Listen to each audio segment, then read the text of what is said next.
Are you searching for the best in online black radio? Then go to blacktalkradionetwork.com, helping you filter through the noise. Real talk, black talk.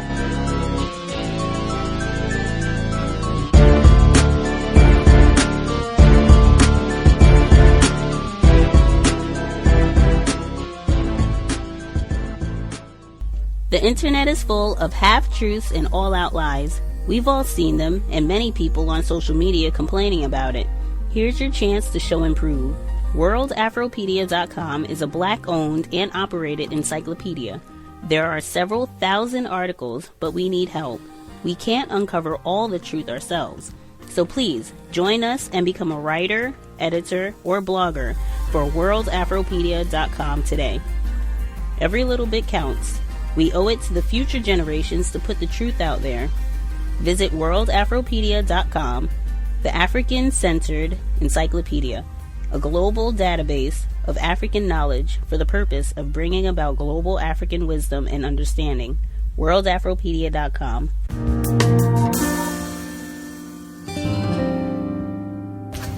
You know, and I know, and I want to say this, you know, with an eye to, you know, all the people that have come before us, you know. So, you know, when I started grad school, I was actually reading black people. I wasn't introduced to black philosophy by, you know, a problem of race. I became interested in it because I was reading, you know, people like Lou Outlaw back in the 70s. You know, I was reading Charles. I was reading, you know, not so much Lewis, but I stumbled on his work. You know, Al, I read your anthology. You know, I read black people who were fighting, who were writing with a certain anger and passion. And that's what I wanted to imitate. That's the kind of philosophy that I wanted to do. So it was never a kind of project where I thought that we had to mediate, you know, what we said about the realities that we experience. And I think that, as Charles told me once when he was fussing at me, my work doesn't let white people see themselves in it, which is why I have all these problems. But I don't write for white people. And I'm not saying that out of any kind of I'm not trying to be provocative. I just don't write for them. I write for us. And I think that the perspective that gives us when we do things, when we come to philosophy war and struggle, is why you have an environment that's so full of compassion and acceptance and understanding, even if we disagree. That's what I always thought this place was. It was always a home, an environment where young philosophers can meet older philosophers, and older philosophers can teach young philosophers their stories, right? And that's the way that I approach doing black philosophical work.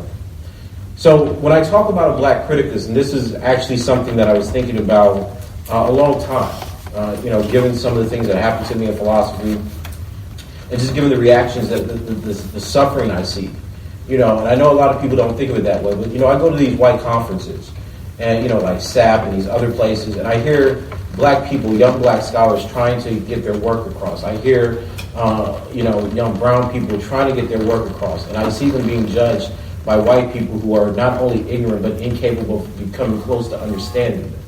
And I see that pain of constantly being told that you should do this or tweak this or read this, etc., when their work is fine. And it's just about the audience that is being the judge of it.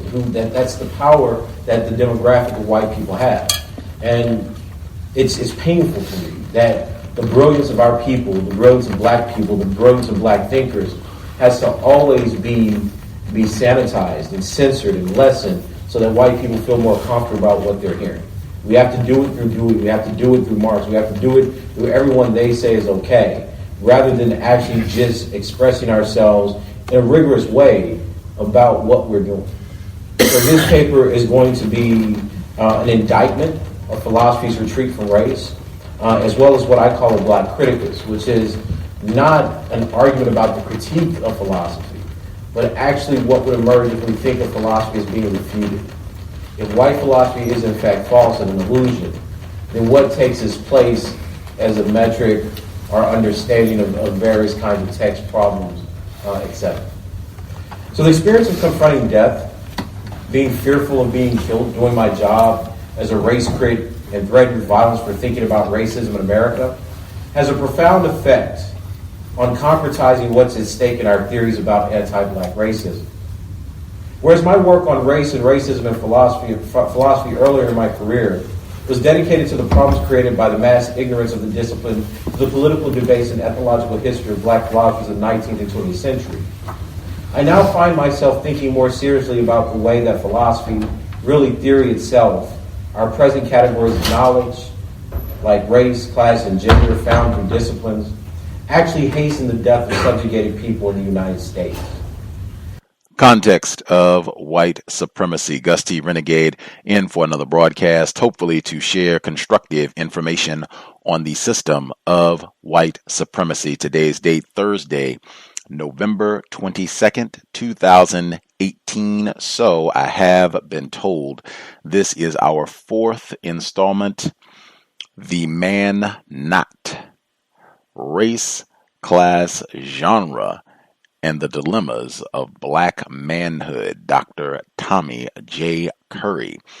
We're picking up, we are in the midpoint of Chapter 1, moving on to Chapter 2 today as well. The audio that you heard at the beginning, that was Dr. Tommy Curry, actually very recently. That was just within the last couple of weeks or so. He was giving a talk with Dr. Charles W. Mills, former guest on the program, author of The Racial Contract and other texts. But he was giving a talk, and I think over the first 3 weeks that we've been discussing the book, the question has been raised, who do we think this book was written for? I think Thomas in New York said he thinks this book was written for white people. He doesn't think that this was a book that was intended for a black audience. He asked me, and I said, I think this book reads like it's written for a white audience. However, there is a shout out to the cows in the text. And I think we had one of our other listeners, readers, respond to that question and said that if you pay close attention, he is referencing lots of non-white, specifically black authors as we proceed through the text. I think that's important, but the audio you heard Dr. Curry addressing that point specifically. Something to think about as we proceed. Without further ado, I will step aside and we will get started. This is Dr. Tommy J. Curry, The Man Not, audio segment number 1. The Black Man's Burden, Black Male Resistance, and the Mother Right. Something peculiar happens when the black male is historically reconstructed. Instead of observing black male activity throughout the centuries as the product of reflective human beings, black male resistance is theorized as an accumulation of defects. Historical analysis is reduced to the choosing of random examples, sometimes centuries apart, showing that individual black men excluded or held traditional white views of black women. This is part of an effort to show 19th century black men to be synonymous with the black macho of the 20th century. Every political organization led or created by black males is thought to be nationalist and, by definition, to exclude black women. The evidence for this conclusion is not based on any actual survey of the political organizations black men have founded. Rather, it is constructed on the basis of the American Negro Academy's all-male leadership. The role black women played in the National Negro Conventions, the Afro-American League, the Atlanta Sociological Laboratory, and the Negro Society for Historical Research are thought to be irrelevant to any understanding of black male political aspirations and behaviors. This imposed opposition is analytic. No amount of evidence seems to be able to disprove the overarching ontological relationship that black maleness is thought to have to anti-black femaleness, regardless of the century in question. Black women historians have certainly made the case that 19th century black men were not simply mimetic beings attempting to recreate white patriarchy. Rosalind Terborg Penn, for example, argues that the lack of anti-suffrage organizations among black men, their support for the education of, and their political organizing with black women indicate that 19th century black men expressed an egalitarian view of the relationship between black men and women. Terburg Penn's claim is quite similar to Paula Giddings' argument that all black women abolitionists and most of the leading black male abolitionists were feminists, despite their prioritization of race over what is now called gender. Elsa Barkley Brown considered the effect the right to vote had on gender relations and found that black men thought of the right to vote as a racial right where church forums empowered black women to decide the direction of the vote alongside black men. Even black women at the dawn of the 20th century, such as Gertrude Mosel, noted that the men of the race, in most instances, have been generous, doing all in their power to allow the women of the race to rise with them. Almost a decade ago, Martha S. Jones, speaking to black men's relationship to black women's public activism, said that readers may be particularly struck by the prominence of male allies, men who spoke and often acted in support of women's claims for rights and public authority, and insisted that their presence complicates previous understandings of African American feminism. Despite these examples and challenges, black gender theory, specifically the historiography of black men, has not budged. While it is important to understand the relationships between black men and women throughout history, this relationship itself should not act as the measure of black men's awareness of or participation in patriarchy and its resulting sex roles. In other words, black men's gender consciousness has been studied only by the extent to which it conforms to 20th century ideas of women's liberation in the form of gender inclusivity and mirrors black women's attitudes in the 1800s. This tells us nothing about how black males historically thought of black manhood, only how we judge their disagreement with contemporary political ideology. For example, black men's supposed embracing of black nationalism is claimed to be gendered and patriarchal, while their simultaneous rejection of imperialism, which is widely understood to be the international projection of ethnocentric nationalism and masculinity, is relegated solely to racial concerns. There is no actual rationale for such divisions. They are simply intuitions asserted to maintain theoretical coherence. Imperialism exceeds the limits of this paradigm, so it is discarded as excess and relegated to the category of race in an effort to maintain the narrative of gender.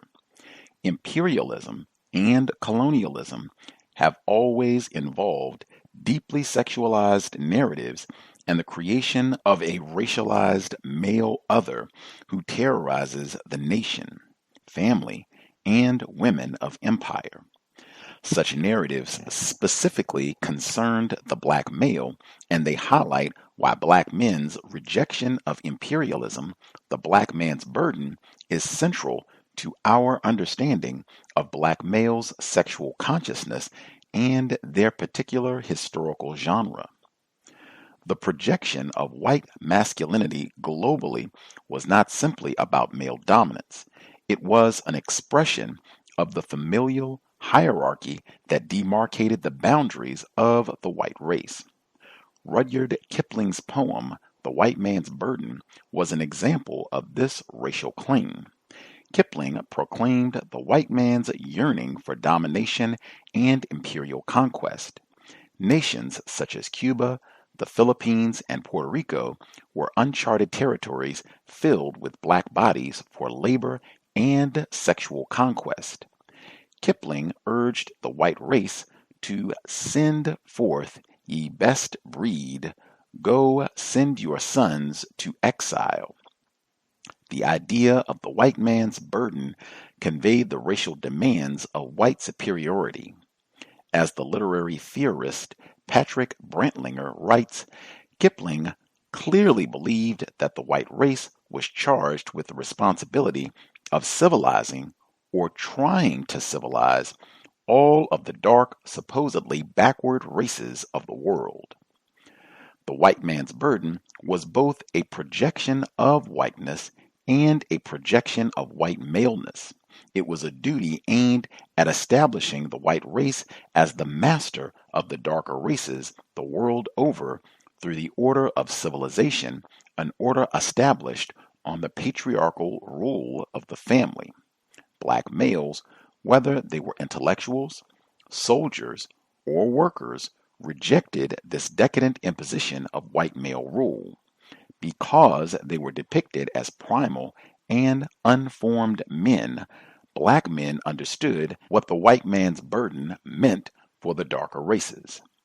The savageness of the male figure, the dark rapist, accompanied the rationalizations for imperialism. Black men responded in great opposition to the exportation of white patriarchy. As a direct response to Kipling's call, Dr. J. H. McGee founded the Black Man's Burden Association in 1899. Other black men wrote Black Men's Burden poetry mocking Kipling's imperial call. The Reverend H. T. Johnson, editor of the Christian Recorder, held that black manhood stood in fundamental opposition to that of the white man. The black man's burden was a conceptualization of the dark race's humanity that recognized the vulnerability and suffering of the world. It was a concept of empathy with those who were victims of colonization. Pile on the black man's burden, wrote Johnson, "'tis nearest at your door. Why heed long bleeding Cuba or dark Hawaii shore? Hail ye your fearless armies which menace feeble folks. The black man is burdened to live within the world created by Kipling's call. The burden of the black man is that he knows of the death and misery that accompanies white civilization. It is, in fact, barbarism, since every problem, black, brown, or red, is sealed with bullets, blood, or death." J. Dallas Bowser's Take Up the Black Man's Burden similarly linked the condition of the black male in America with that of darker races the world over. The haughty Anglo-Saxon was savage and untaught. 1,000 years of freedom a wondrous change has wrought. Take up the black man's burden, black men of every clime. What though your cross be heavy, your sun but darkly shine? Stoop with a free man's ardor, lift high a free man's head, stand with a free man's firmness, march with a free man's tread. Black men stood with the darker races for freedom, for the ability to determine their own civilization and escape the tyranny of the whites. They demanded to be self-determined.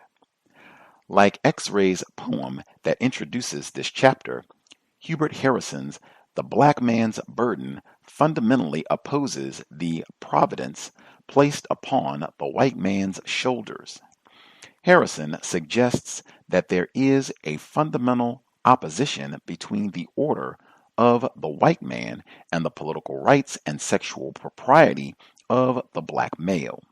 In Georgia, an amendment was proposed suggesting that colored men should be allowed to vote only if two chaste white women would swear that they would trust them in the dark. Identifying the primal rapist myth underlying such a proposal, Harrison said that it is either by force or fraud that the great bulk of Negroes of America are political pariahs today. The white man imposes inferiority on the darker races by dissolving the distinction between the labor and the people who labor. The imperial pursuit does not bring civilization or freedom. It deprives the colonized of humanity. Harrison writes, when a group has been reduced to serfdom, political and economic, its social status becomes fixed by fact. American Negroes are deprived of their work, but also their lives by lynching. America is the example of what the white man's burden brings. It is, as Harrison says, a horrid mockery. The poetry and writings ignited by Kipling's insistence for imperial conquest offer evidence of a fundamental break between the notions of white manliness and black manhood at the close of the 19th century. Black men did not stop here, however, in their attack on patriarchy. At the dawn of the 20th century, some black men embraced African matriarchy as the preferred evolutionary schema to European patriarchy. For example, according to Edward Blyden, Jean Finot's race prejudice showed in all the essentials of real manhood, physical, intellectual, and moral, the Negro is not inferior to any other section of the human race and progress under conditions similar to those which have contributed to the development of the more advanced portions of mankind. Finot argued that there are no inferior or superior races, but only races living outside or within the influences of culture. Blyden saw that Finot's work upset the ethnological origin of civilization. He understood that Africans could, in fact, have, or more importantly, be matriarchal, a feminine race, and still grasp onto civilization. Whereas Finot saw the assimilation of traits as proof of the equality of races, Blyden insisted that it is Africa that looks down on the civilization of Europe. As he says of the civilized Africans, they have grasped the principle underlying the European social and economic order and reject them as not equal to their own. Lauding the Bundo Society, the ancient order of women that served as a school for African mothers, as the foundation of African society, Blyden defends the African family's emphasis on motherhood as civilized. Du Bois was even more explicit.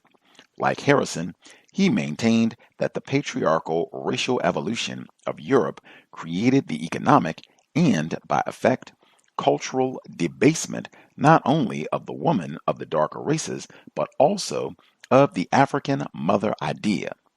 The power produced by the exploitation of the body of the black male as labor, slave, commented on by Du Bois in The Negro, 1915, is in tandem with the regeneration of his labor from his mother's womb, which is commented on in The Damnation of Women. Du Bois argues the father and his worship is Asia. Europe is the precocious, self-centered, forward-striving child, but the land of the mother is and was Africa. Du Bois deliberately addresses the Bakofen mythos at the root of the West's supposition of African inferiority, the mother right, which suggests that as a stage of racial development, the matriarchal is inferior to the Apollonian. This is a direct challenge to Cooper's invoking of Phoebus or patriarchal reason. Du Bois writes, nor does this all seem to be solely a survival of the historic matriarchate through which all nations pass. It appears to be more than this. as if the great black race, in passing up the steps of human culture, gave the world not only the Iron Age, the cultivation of the soil, and the domestication of animals, but also, in peculiar emphasis, the mother idea. Du Bois is so committed to this idea that he argues when Toussaint Louverture and Henry Christophe founded their kingdom in Haiti, it was based on old African tribal ties, and beneath it was the mother idea. The black race creates the world, its politics and history, around the cultivation of this matriarchal presence.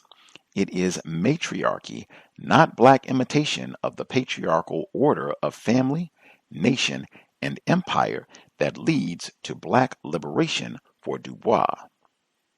The black man's burden was deployed against the divine right of white men and women to rule non-European societies. It was an attack on the sexual order of white supremacy. Black men understood that the order of the white family, presumed to be the structure of civilization itself, was false. They conceptualized the possibility of families ordered on the mother, stateless societies, and economic conditions that did not require the reduction of the darker races to labor, and looked to Africa for her mother right. As Du Bois explains, the self-realization of the Negro race in the early 20th century was not simply for their rights as men, but for the ideals of the greater world in which they live, the emancipation of women, universal peace, democratic government, the socialization of wealth and human brotherhood. Black males rejected the gender of white civilization by refuting the evolutionary claim whites had to racial superiority, rejecting the Victorian order of the family, projected as the relation to the nation has to civilization, radically ruptures the standard of civilization deployed by white supremacism. Black men created the polemics, allowing the darker races to create culturally relative orders of being, and indicted domestic slavery as the ethnological basis of blackness. Unlike present discourses, which presume that the category of woman can be corrupted only by whiteness, black men have shown that womanhood itself depends on the colonized other, the savage black male rapist, robbing black men of their historical sensibilities because such understandings do not conform to the categorical meanings imposed on their time, reeks of caricature. Conclusion. Throughout the literatures of the 19th and 20th centuries, patriarchy has placed the black male in direct opposition to white womanhood and, consequently, in opposition to the white family, nation, and empire. His very existence not only threatens the reproduction and hierarchical order of family, but also exposes patriarchy as a system fundamentally dedicated to its reproduction and thereby the power and status of the white woman over racialized others. The black rapist is the societal manifestation of this logic. The black male is defined as a rapist, a primal beast, to mark him as unsuitable, permanently excluded from civilized society. Violence defines the border of the black male's relationship within the United States. He is anathema to because he threatens the order founded on white patriarchy. Contrary to current theories which presuppose a mimetic relationship between black men and white men in which the black male has undergone a nearly complete assimilation of the ideological and material, economic, political structures of patriarchy, the history of black males in the United States tells of vast political and anthropological distance from white male power. Black men simply do not desire it. In Negroes with Guns, 1962, Robert F. Williams identifies this very same relationship among white womanhood, racial segregation, and Ku Klux Klan violence in the Jim Crow South. Williams holds that white womanhood is the rationalization deployed by white patriarchy to justify its murderous logics towards black males.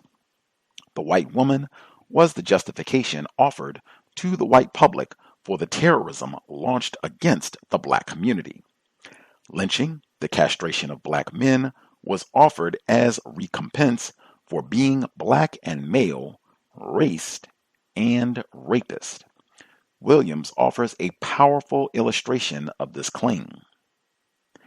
People have asked why a racist would take his wife into a riot-torn community like ours on that Sunday. But this is nothing new to those who know the nature of Klan raiding. Many Southern racists consider white women a form of insulation because of the old tradition that a Negro is supposed to be intimidated by a white woman and will not dare to offend her.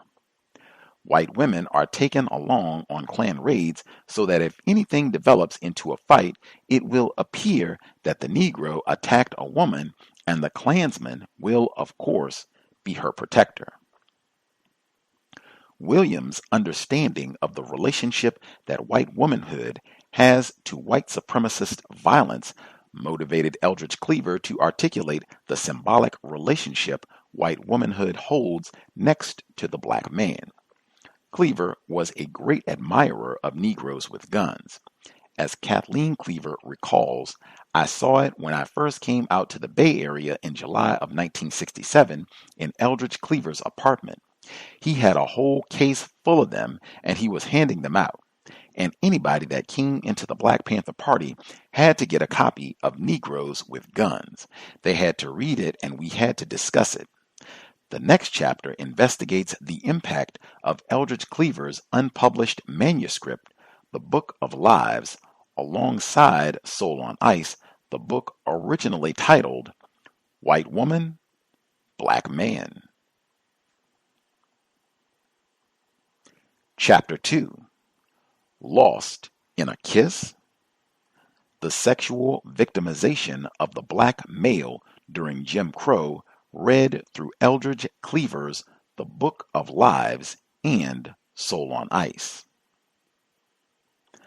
I'm perfectly aware that I'm in prison, that I'm a Negro, that I've been a rapist, and that I have a higher uneducation. I never know what significance I'm supposed to attach to these factors, but I have my suspicion that because of these aspects of my character, free, normal, educated people rather expect me to be more reserved, penitent, remorseful, and not too quick to shoot off my mouth on certain subjects. But I let them down, disappoint them, make them gape at me in a sort of stupor as if they're thinking, "You've got your nerve. Don't you realize that you owe a debt to society?" Despite his impact on the development of Black Power and American civil rights organizations in the 1960s to 1970s, Eldridge Cleaver's insights and works have been reduced to the ramblings of a self-admitted rapist.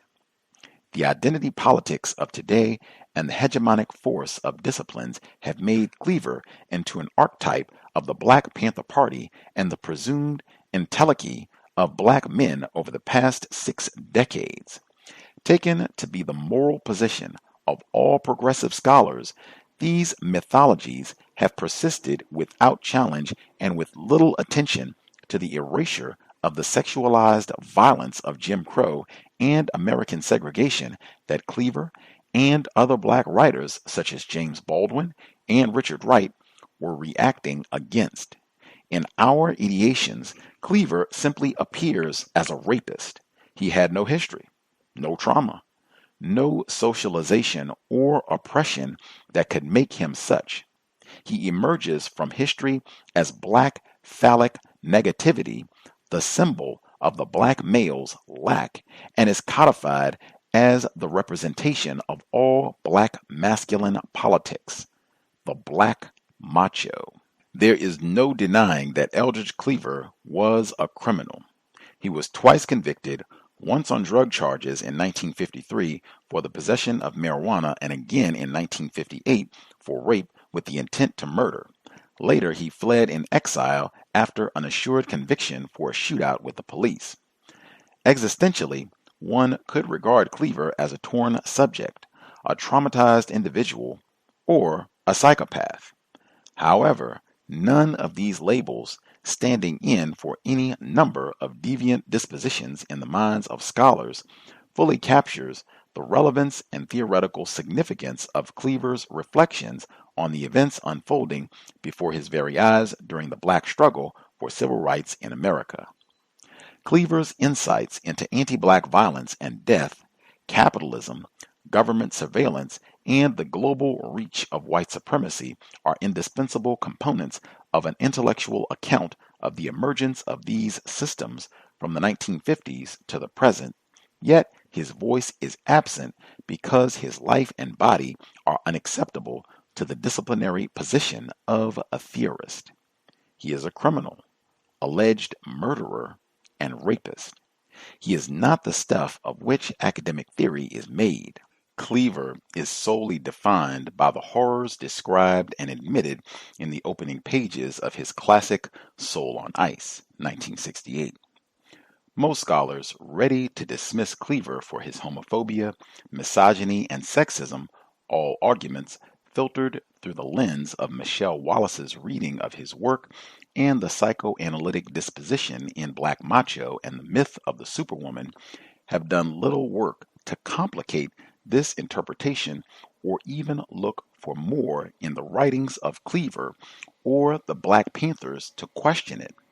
In fact, as the emerging focus of academics has turned more toward the writings of prison intellectuals in an effort to address the ever-expanding prison industrial complex, black male political prisoners have been largely ignored or erased as part of the moral penance of decentering black men in disciplines altogether. Many of these discussions concerning the role of the political prisoner, the black revolutionary, and the prison industrial complex as a continuation of neo-slavery occur without any attention to the sexualized violence used to target black males or any need to center the black male's experience of imprisonment from slavery to Jim Crow within these discussions. Most discussions of the prison industrial complex are praised simply for venturing into the topic such that it can be considered under public discussion. The prison industrial complex is not rigorously analyzed as an institution with a historical libidinal obsession toward black male flesh. Analyses of the prison are praised simply for condemning it as a kind of neo-slavery without the benefit of a historiographic reorientation toward the period of slavery continued by the ongoing murder and imprisonment of black people, especially young black men. In an unpublished manuscript entitled The Book of Lives, Cleaver analyzes the cultivation of the homosexual revolutionary cause from inside the prison. He is quite candid and open about his own homosexuality and challenges one to think about black manhood beyond our popular politics claimed on the basis of identity histories. He insists that the reader recognize the specific societal and historical vulnerability of black men. This text is a prelude to Soul on Ice and resonates with his account of the black male as the super-masculine menial. It is a fantastic analysis, however, that stops short of the escape the black male has from the objectification of the white imagination, the creative phobic engine of the white maniac. Cleaver captures death while announcing the white woman's culpability and her role in the rape, murder, and fetishization of black men in the process. Cleaver writes to flee being a convict. He writes to become a man, human. His work is offensive precisely because he diagnoses the psycho-juridical trauma of gender that keeps the black man out of harmony with the system that is oppressing him. Reflections on Cleaver's homosexuality and its clash with black macho ideology. In the essay, Eldridge Cleaver, He is no James Baldwin, 1973, Huey P. Newton recalled a dinner he shared with Baldwin in 1967. Having been invited by Baldwin, Newton chose Cleaver to be his guest. When we arrived, according to Newton, Cleaver and Baldwin walked into each other, and the giant 6-foot 3-inch Cleaver bent down and engaged in a long, passionate French kiss with the tiny, barely 5 feet Baldwin. Newton was shocked, saying later, "I did not understand then, but now realize that Baldwin, the native son, who had neither written nor uttered a word in response to Cleaver's acid literary criticism, exposed Cleaver's internal contradiction and tragic flaw. In effect, he said, if a woman kissed Cleaver, she would be kissing another woman, and if a man kissed Cleaver, he would be kissing a man." Contrary to popular belief, Soul on Ice was not the undoubtable Bible and spiritual manual of the Black Panther Party. In fact, the text, especially its view of masculinity, was debated within the party. Newton argued that the text ultimately showed the projection and reach of Cleaver's self-hatred, a self-hatred Cleaver projects on Baldwin that is more accurately a reflection of Cleaver's own repressed sexuality. As Newton notes, yes, Baldwin is a homosexual, but he is not a depraved madman. Baldwin was an open homosexual. Cleaver repressed his homosexuality. The problems, difficulties, and internal conflict that Cleaver has with himself because he is engaged in a denial of his own homosexuality is projected onto an eternal self, Baldwin, in order to defend his own threatened ego.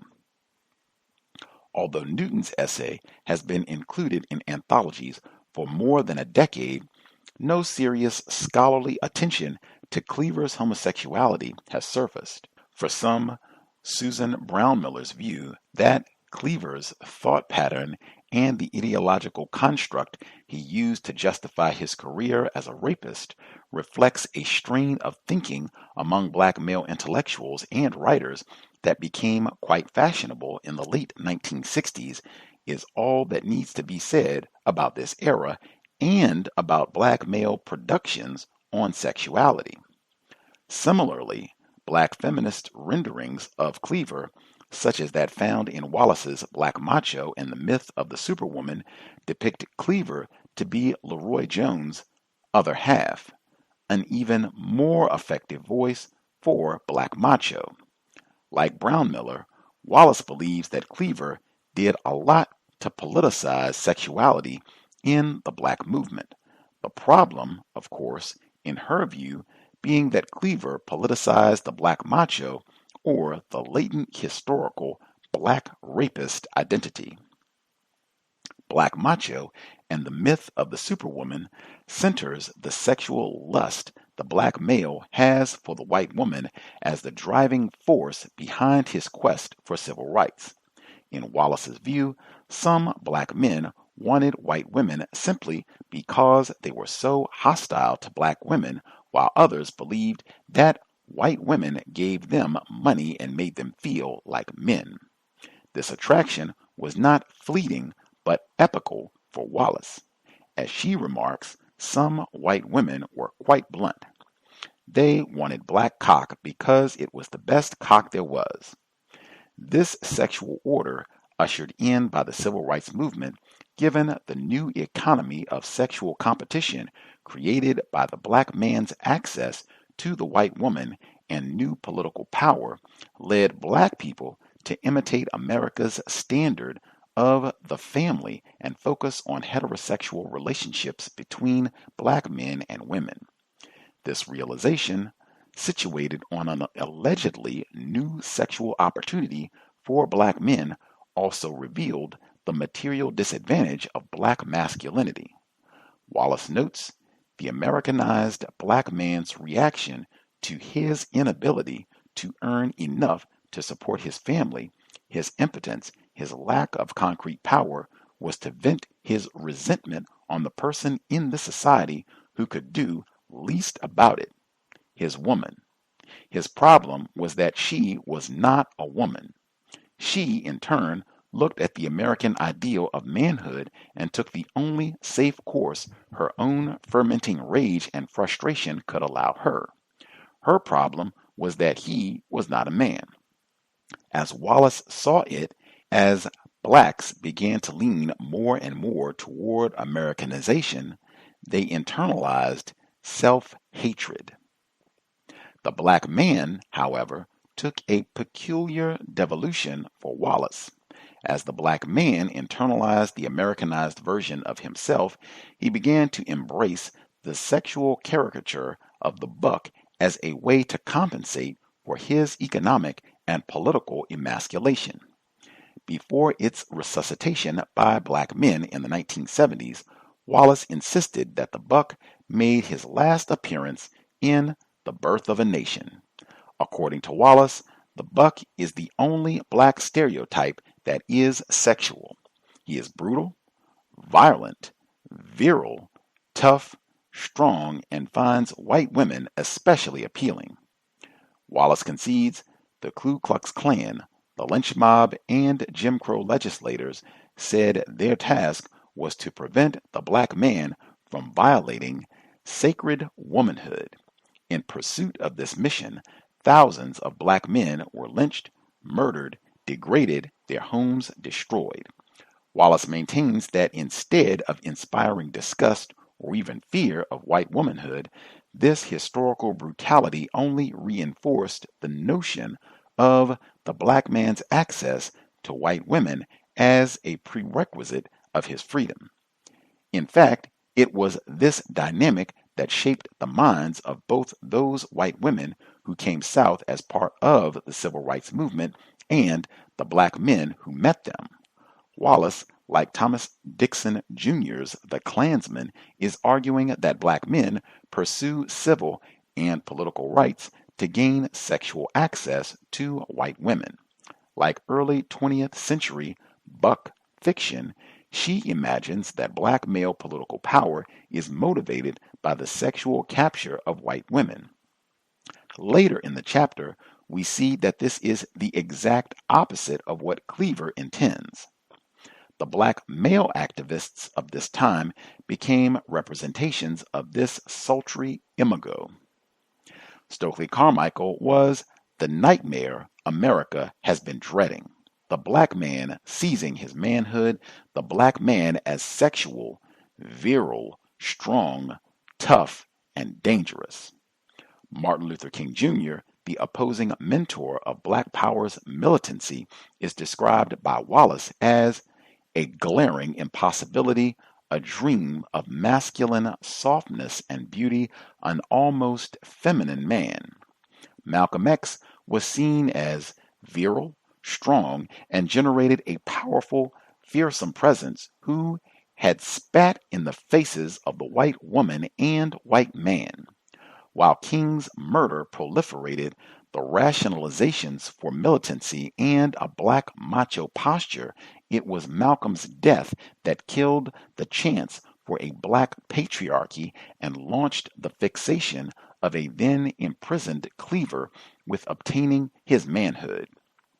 Cleaver, inspired by the hypersexualization of the cool, hip black male activist depicted in the writings of Norman Mailer, was a more effective black macho than even Leroy Jones. Reading Black Dada Nihilismus as a political program, Wallace notes that Cleaver, as a former rapist, had a similar revolutionary sentiment. According to Wallace, like Jones, Cleaver's raping was not a crime against women, but a political act. As Wallace sees it, black women and white women were victims of America's history, and the white man was a victim of his own Frankenstein monster. This hyper-machoism then depends on a rampant hyper-heterosexualism. In Wallace's view, a tendency apositionally described as homophobia. She continues, if one is to take Cleaver at his word, the black homosexual is counter-revolutionary, 1, because he's being fucked, and 2, because he's being fucked by the white man. By so doing, he reduces himself to the status of our black grandmothers who, as everyone knows, were fucked by white men all the time. However, it would follow that if a black man were doing the fucking and the one being fucked were a white man, the black male homosexual would be just as good a revolutionary as a black heterosexual male, if not a better one. Black macho would have to lead you to this conclusion.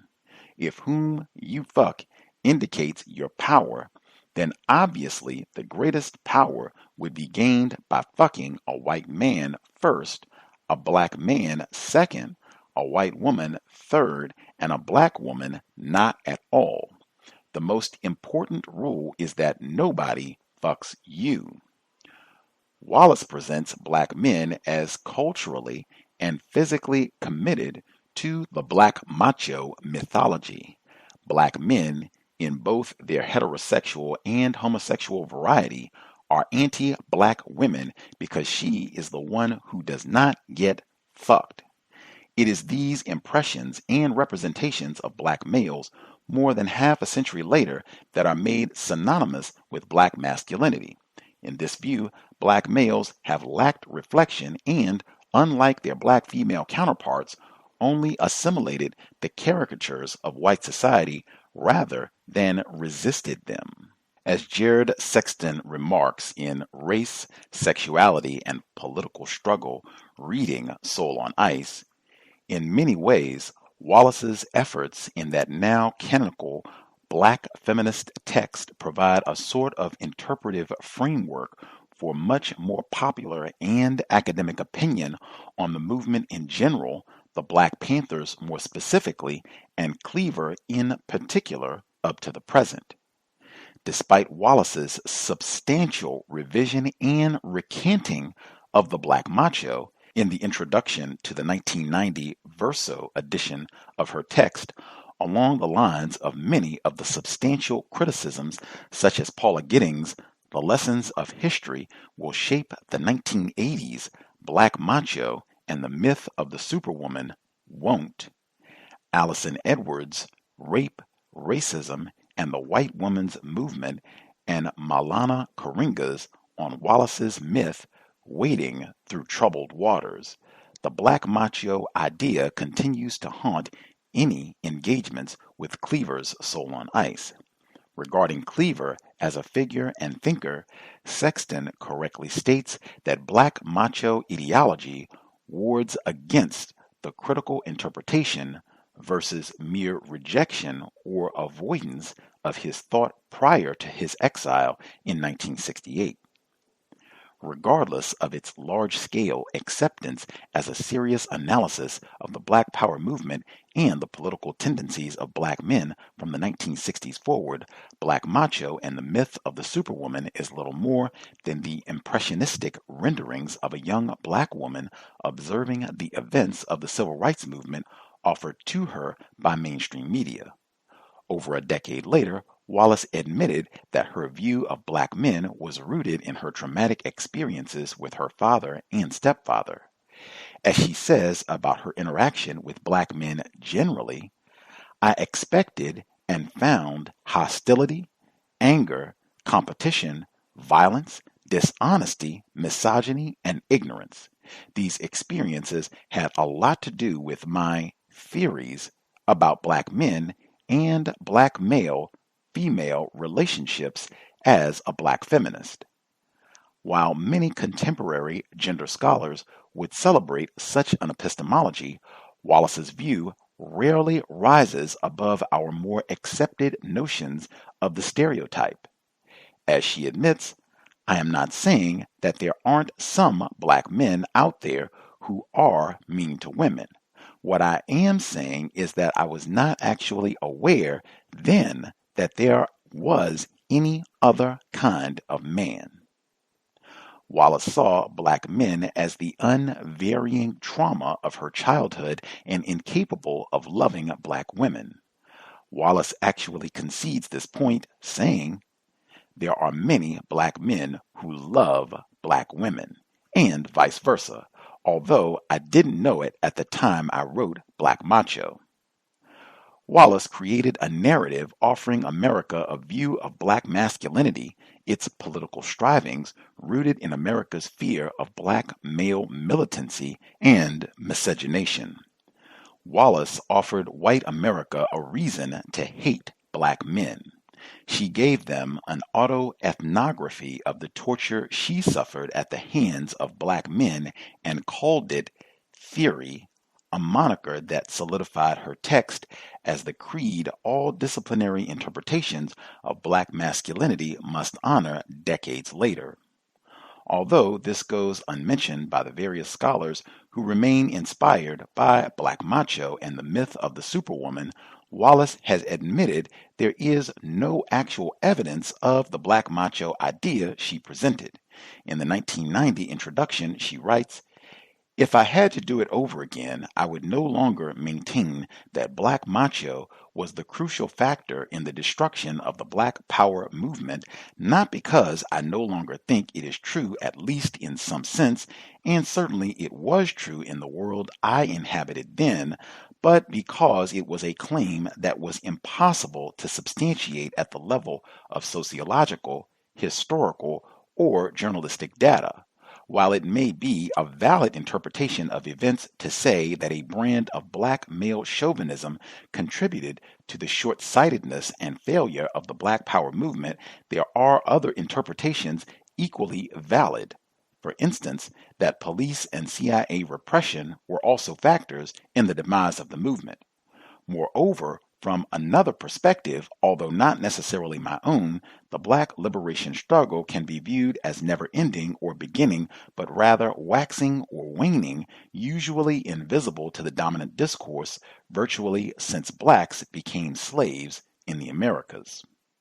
Wallace's hesitancy is conveyed only more sharply by her mother, Faith Ringgold. In A Letter to My Daughter, Michelle Wallace, in response to her book Black Macho and the Myth of the Superwoman, Ringgold makes scathing indictments of Wallace's position.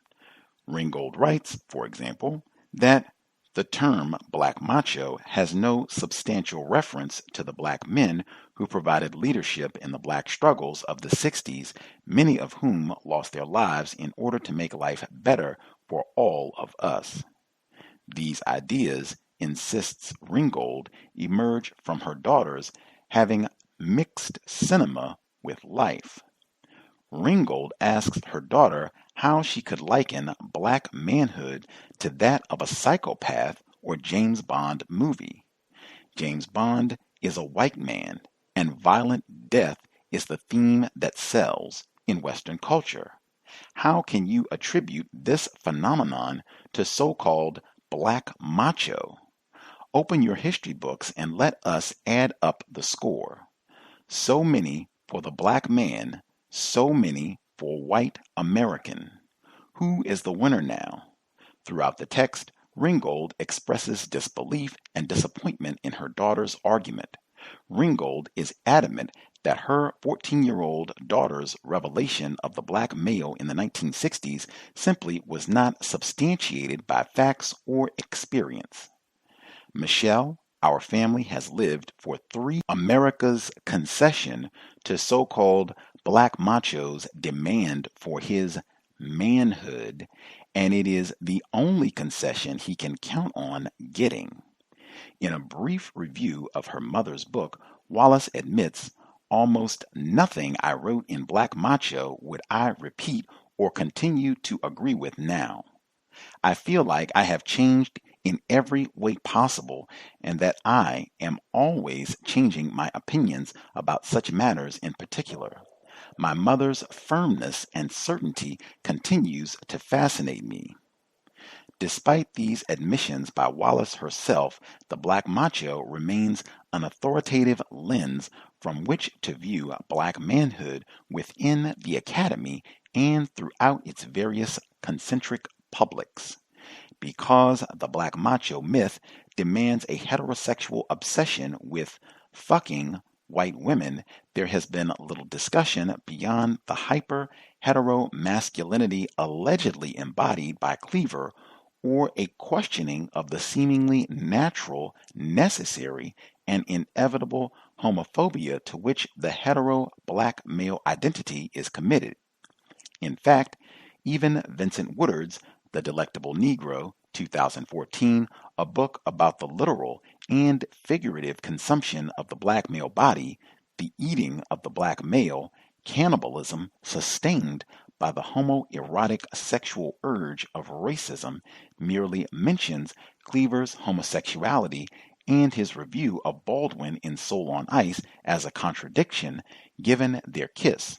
In the introduction to The Delectable Negro, Woodard argues, black gays in the late 20th century found themselves in a double bind of history and memory, which had an unfortunate result. Black people equated their sexual identities with homosexual violation dating back to slavery. For example, Eldridge Cleaver associated anal sex between a white man and black man with a racial death wish extending back to slavery and with miscegenation. Cleaver conflated his contemporary understanding of the homosexual person with the particular and different ways in which homosexuality was thought of and configured in the context of slavery.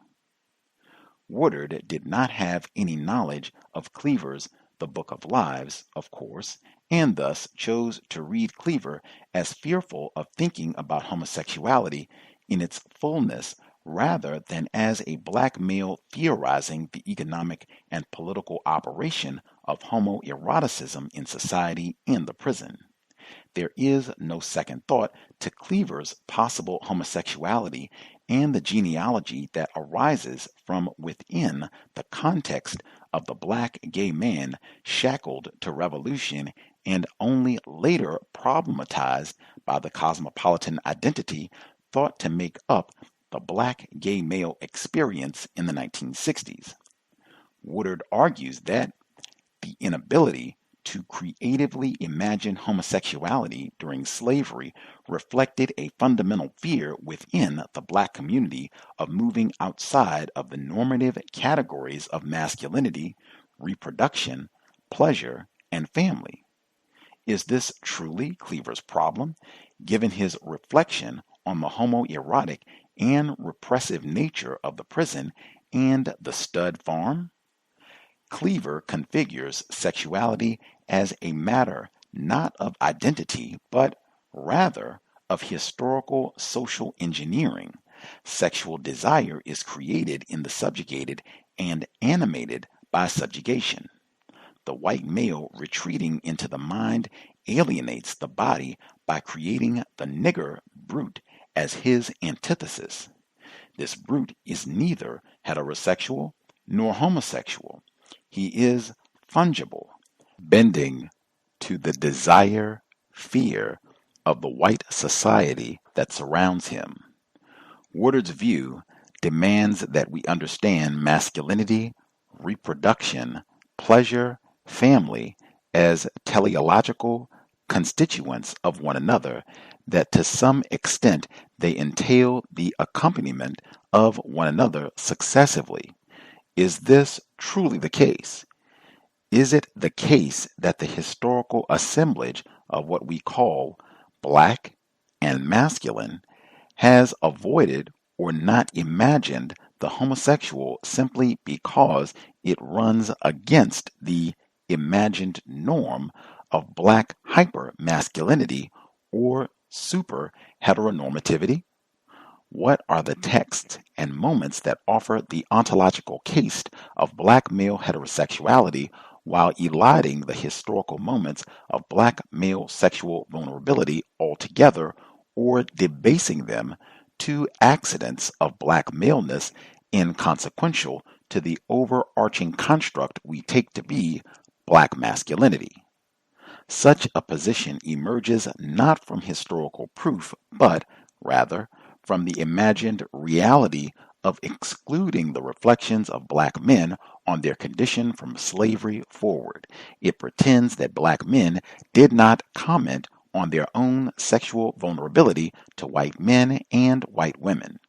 Even worse, such a narrative asserts that even if we do read the experiences and reflections of black men on their sexual victimization and the dynamics of white colonial erotics on their flesh, it would have no consequence for our current thinking about black masculinity or gender more generally. Context of White Supremacy. So we will pick up, we're in chapter 2, we'll pick up the subsection, The Book of Lives and Cleaver's Homoerotics. That's what we will pick up at next week. Or excuse me, second audio segment. If folks have commentary, put down that turkey leg, drop that slice of pumpkin - sweet potato pie. Feel free to dial in if you have a question, thought, comment from the first portion of the reading. The number 641-715-3640. The code 564-943 #. Press *61 if you would like to participate. Number again, 641-715-3640. The code 564-943 #. Press *61 if you would like to participate. If we have anyone who's read Michelle Wallace's Black Macho, I would be curious to hear your thoughts. If you read the book, I know it's older, so, if you maybe read it some years ago and feel like, I don't remember every detail, or I don't, have a pristine recollection of the text, that's fine. But if we have anyone listening live and you have read Michelle Wallace's Black Macho, just give us your thoughts, maybe impressions when you read the text, or the context if you had to read it for a class, or whatever the case. I'd be interested in that. And again, you can always listen live at Black Talk Radio Network. You can go to the page for the Context of White Supremacy and listen to the live audio there, or you can go to Tune In, Context of White Supremacy. You will see us. I just tweeted out the link for us, share it on social media. Folks can listen in if they have free time from the plantation and are sitting around, can have constructive dialogue on Dr. Tommy J. Curry's text. Again, Black Macho, if we have any folks who've read. Folks who called in with a hand up, let's see. If you dialed in with a hand up, line should be open. Feel free to chime in. Can I be heard? Greetings, retired firefighter. Yes, sir. Greetings, Gus, and greetings, everyone else. I did not practice any parts of the event that's called Thanksgiving. Also, I have not read the book by Miss Wallace. Matter of fact, I was about to ask on what was her first name. I just kept hearing the last name Wallace, and couldn't factor in on who that was. But I have read Soul on Ice. Did we read that book also on No, sir. did we read that? We haven't? Okay. No, sir. All right. But I know I read it a long time ago. And the report on Mr. Cleaver, victim of racism, white supremacy, I'm not surprised from what I've read in Soul on Ice, as well as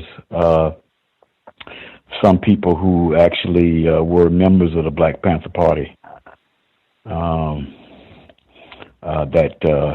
knew him pretty well. He was a charismatic. That's the best word I can put to it. Person, as well as far as his speeches. There was a long-standing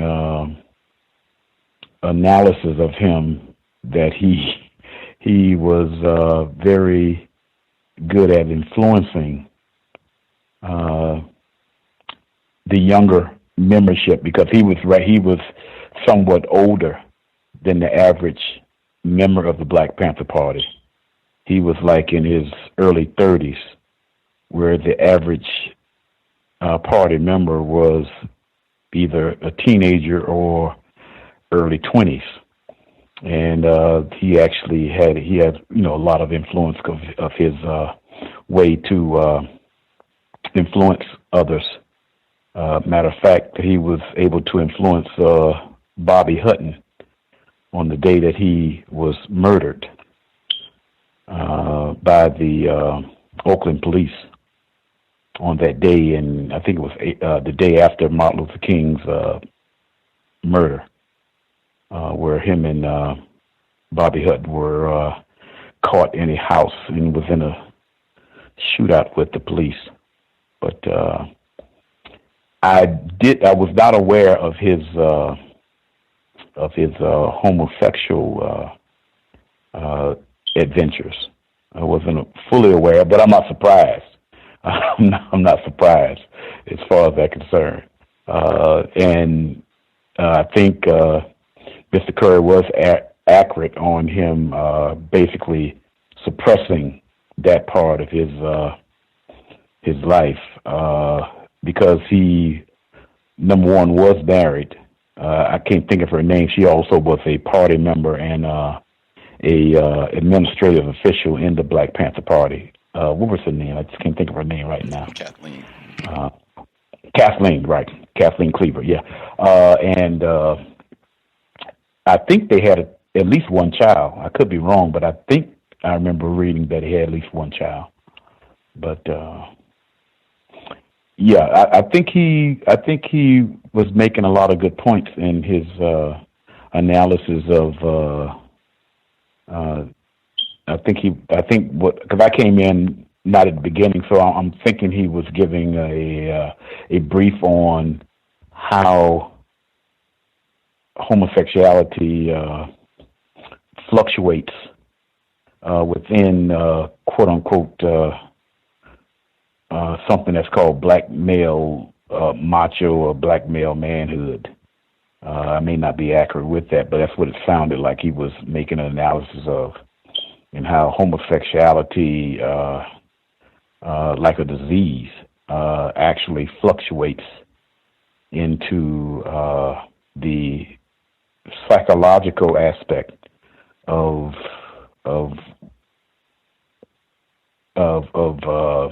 masculinity with black males,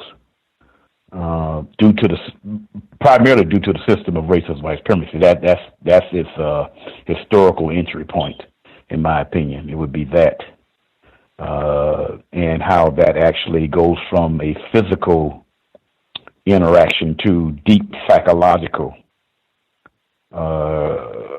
interaction that's transferable from black male to black male. I think that may have something to do with why Mr. Fuller lately, over about the last 3 or 4 years, has been making the statements about the future perspective is the attention that would be on to almost totally eliminate the essentialness of black females as far as the from the standpoint of sexually and the importance of the black female vagina to the interest of the system of racist white supremacy is to almost eliminate. Venturing off the book a little bit. Oh, I am. Oh, I'm sorry. Okay, that's what I get for not going into the beginning part of the book, which I came in by halfway through. But anyway, I'll just keep my mouth closed right now, then, since I'm venturing off, and listen, and I'll catch up. Thank you.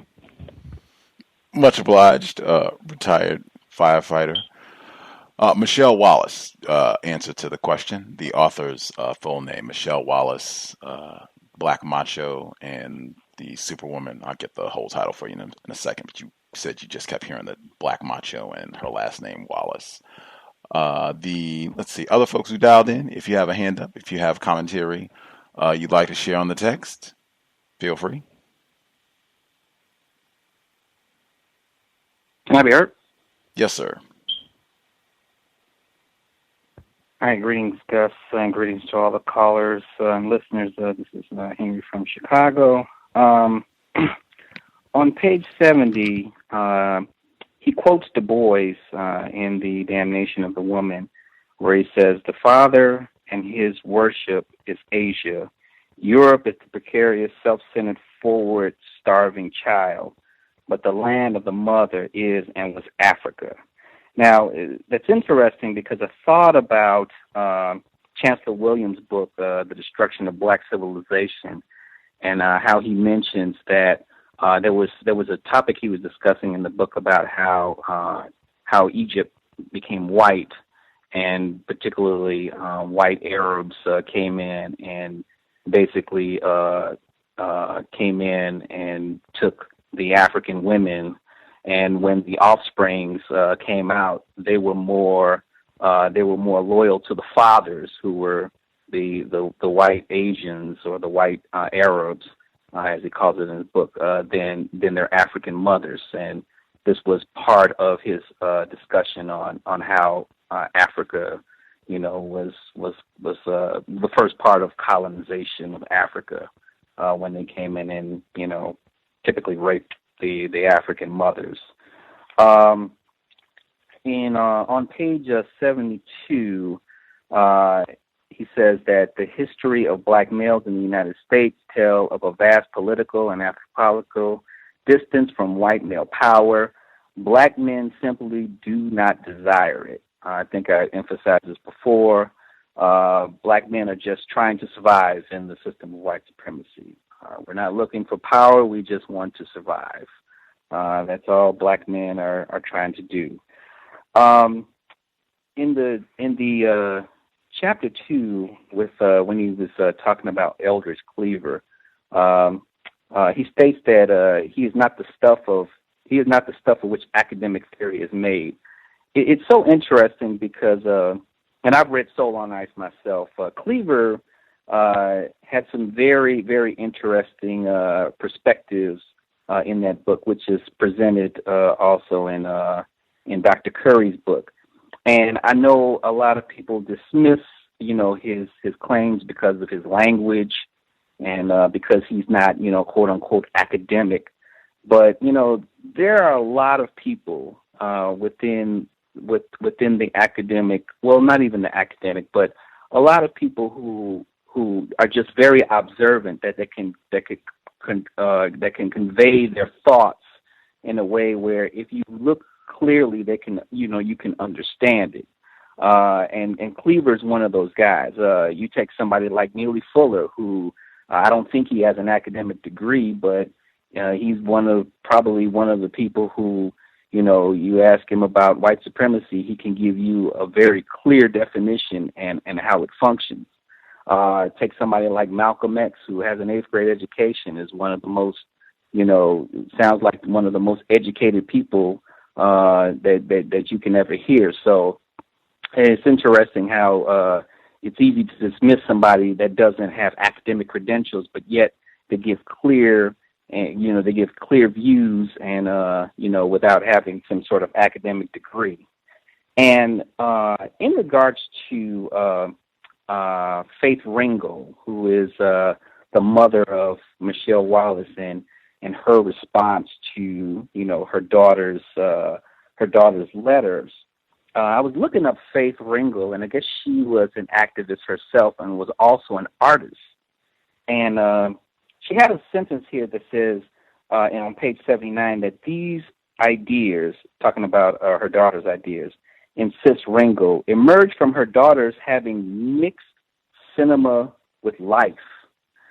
And what's so interesting about that is I saw something where Miss Ringgold had sued Black Entertainment Television for use of artwork that the channel had displayed of hers on the television show Rock. Now, what was so interesting was Rock originally was on Fox Network, and I guess BET picked it up on syndication, but she sued BET because, unfortunately, because I guess her artwork was displayed on the show, but she sued BET because BET refused to pay her the royalties for displaying her artwork. So I thought that was pretty interesting. And that's all I have for now. I'll mute my line. Much obliged. I get, if you don't know now, that's fine. Or if you take a moment, did Fox pay her royalties for the use of her artwork, or did they just? Yeah, I don't know. I was looking to see that. It didn't seem like she sued Fox, but maybe Fox did pay her for her royalties. I'm not sure, but it's clearly, there's clearly a lawsuit that she filed against BET for her artwork. Interesting. Much obliged. Other folks who dialed in with a hand up, if you have commentary to share, line should be open. Proceed.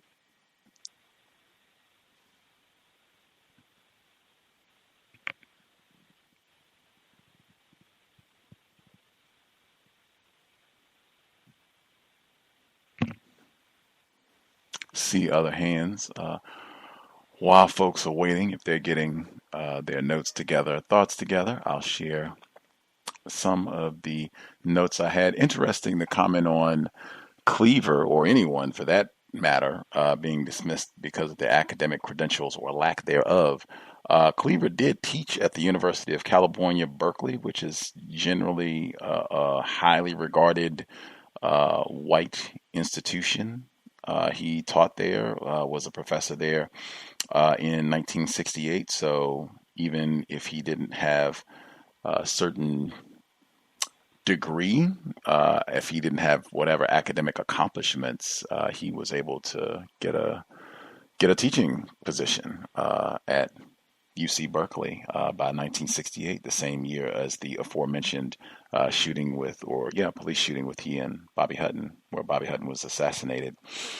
Notes that I took from the first portion of the reading that we did this week, which is the end of chapter 1 and the first part of chapter 2. I thought it was significant, him taking time to point out different factors, the fact that you did not have black male organizations created to oppose black females being given suffrage, the opportunity to do professional voting, that you didn't have that you had lots of prominent black males who were speaking out and saying that we want to include black females in the process of voting, and we view this as a group act of supporting counter-racist work, and let's come together and talk about how we should use the vote. I thought all of that was very important, because I think consistently on this program and beyond, I hear that trope that black males just want to mimic white males and carry out patriarchy. And Dr. Curry looking and saying, let's go back and look at evidence, and scholars from the time reporting to see what was their view. What are they seeing? What does the evidence show? Let's see, continuing. Let's see, what else did I highlight from today? Rudyard Kipling. We've had our book club for 6 years. I've lost count of how many times Mr. Kipling's work gets referenced on the broadcast. I was even going to ask people if they recall how many times The White Man's Burden has come up in the book club. Let's see. I thought it was important as well. He talked about how the emerging focus for the last several years in white-controlled universities and the academies has been to move away from focusing on black males, while you continue to have a daily onslaught of black males slaughtered, murdered collectively here and abroad, but moving the focus away from them. I thought this was really important. He said the prison industrial complex is not rigorously analyzed as an institution with a historical libidinal obsession toward black male flesh. I guess that's one where I said having a dictionary, right, might be helpful. Sexual desire, libidinal. Continuing analyses of the prison are praised simply for condemning it as a kind of neo-slavery without the benefit of a historiographic reorientation toward the period of slavery continued by the ongoing murder and imprisonment of black people, especially young black men. I thought that was really important because a major point of the text is black males are victims of sexual violence, and not just the prison, and even talking about the rapes that are between convicts, but guards. Dr. Curry emphasizing female guards included, male and female guards, and that all of this is set up and by design. You'll hear more as we go with Eldridge Cleaver from Soul on Life, but I thought that was a really important point, that there will be more to come on that as we proceed. I thought it was so important, his breakdown of the black macho and the myth of the superwoman. The black macho portion sounds so similar to Black Love is a Revolutionary Act. That's why I pointed out the feverish. Michelle Wallace says that black males came down with high fevers during the so-called civil rights movement. Pamela Evans Harris, black males, feverish for white women. It sounds so similar, and I think that's important because when I see those type of patterns, I think that's important because I think the system of racism, white supremacy, there are ideas that are enforced. There are ideas that are always encouraged, supported. The notion that black males are sexually after white women that is the entirety of the system of white supremacy, and frequently many victims believe this as well. I think that's really important, and him emphasizing that this is the driving force. This is the main reason that black males are getting involved in the civil rights movement is sexual access to white women, and I find that farcical beyond farcical, and in addition to black misandry and promoting the system of racism, white supremacy.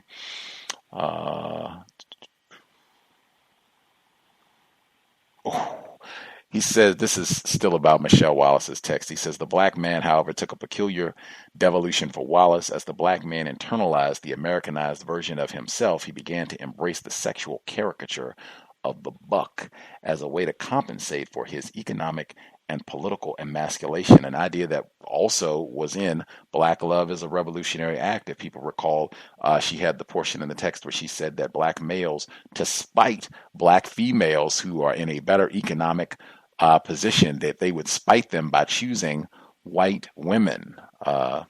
Remember, she says, Michelle Wallace says that the last incident of the buck in cinema, the last appearances in Birth of a Nation, another film that comes up many, many times. Let's see, on the program, comes up often.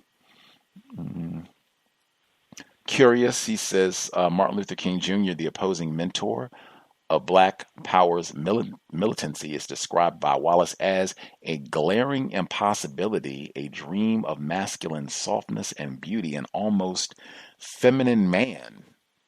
This is Wallace. All of that is in quotes. This is Michelle Wallace's words. I was curious if people had a thought on that. Malcolm X was seen as virile, strong, and generated a powerful, fearsome presence who had spat in the faces of the white woman and white man. Again, that's all Wallace's work being quoted. That metaphor, Malcolm X spitting in the face of whites, I don't know what that means. The first thing that I thought of in this metaphor was the incident when the white woman came up and asked what she could do to help, and he said nothing, and he regretted it and talked about it in detail in his autobiography, what he had said to this young white woman. I do not think of that as spitting in the face of white people, and particularly some of the things that he said later on. But I mean, regardless of, I no idea what that metaphor means. Someone talks about paying attention to metaphors regularly. Let's see. There's a sentence: Wallace presents black men as culturally and psychically committed to the black macho mythology. I think when I read it, it was Wallace presents black men as culturally and physically. It's Wallace presents black men as culturally and psychically committed to the black macho mythology. Let's see. Wow. In reading Michelle, I have not read, that's why I was curious if we have anybody who's read Michelle Wallace's Black Macho. I have not. What I am reading here from it, because he quotes, and he has a big, massive quote here, many, many sentences that are quoted from the book. But what I'm reading here, where she says, if I had it to do over again, I would no longer maintain the black macho was the crucial factor in the destruction of the Black Power movement. Not because I no longer think it is true in at least some sense. And she says, while it may be a valid interpretation of events to say that a brand of black male chauvinism contributed to the short-sightedness and failure of the Black Power movement, there are other interpretations equally valid. For instance, that the police and CIA repressions were also factors in the demise of the movement. Just that right there. And again, bold-face print. I have not read Black Macho and the Myth of the Superwoman, Michelle Wallace. I've not read it. But what I'm reading here, this sounds like another book that I would say is in the running for one of the worst books ever, if I were to read it, but I've not read it. And it just sounds like absolute nonsense. Like nonsense meaning someone who is extremely ill-informed about what is happening. And I pause when I see some. You are telling me that you think the number one factor for the demise of because she says crucial, that the crucial factor in the destruction of what is called the Black Power movement, black male chauvinism, and that is an equally valid reason for its demise as police and CIA repression, where you have whites, powerful whites, not bumbling, defective black male Negroes, powerful whites with a history of killing and subjugating black people who sat out for years with a plan. We will study these Negroes. We will spy on them. We will kill them. We will create all sorts of conflict between them. We had Racial Matters, the FBI secret file on Black America from 1961 to 1972. If you're not telling me that you had black people with a budget and think tanks who could sit down and say, we're going to think how we can promote black male chauvinism, if you can't find that, but there are stacks and stacks of information that we have never even seen about what they did, black people that they killed during the civil rights movement, and I'm supposed to regard this as serious scholarship? Nonsense. And I'm pointing this out with emphasis because this book had massive influence. I know reading is not popular. Lots of people do not like to read. This is a book that many, many people read, and particularly many people, if you went to college, I would say probably sometime in the last 40 years or so, I would say especially if you did something that related to civil rights movement, feminist studies, black feminist studies especially, you probably would have had to read this text. huge influence in people thinking, yes, feverish black males. Yes, all they want is white women. A book that the author has come out and recanted that still has huge sway because racists want it to have huge sway. They are tremendous at getting victims of racism who are confused. Michelle Wallace is a victim, snatching victims who are confused and using them to promote, strengthen, refine the system of racism, white supremacy. They are spectacular in that effort. Last piece I'll say on this. This is Dr. Curry writing. Wallace created a narrative offering America a view of black masculinity, its political strivings rooted in America's fear of black male militancy and miscegenation. Cowbell. Wallace offered white America a reason to hate black men. She gave them an autoethnography of the torture she suffered at the hands of black men and called it theory. Put that in quotes.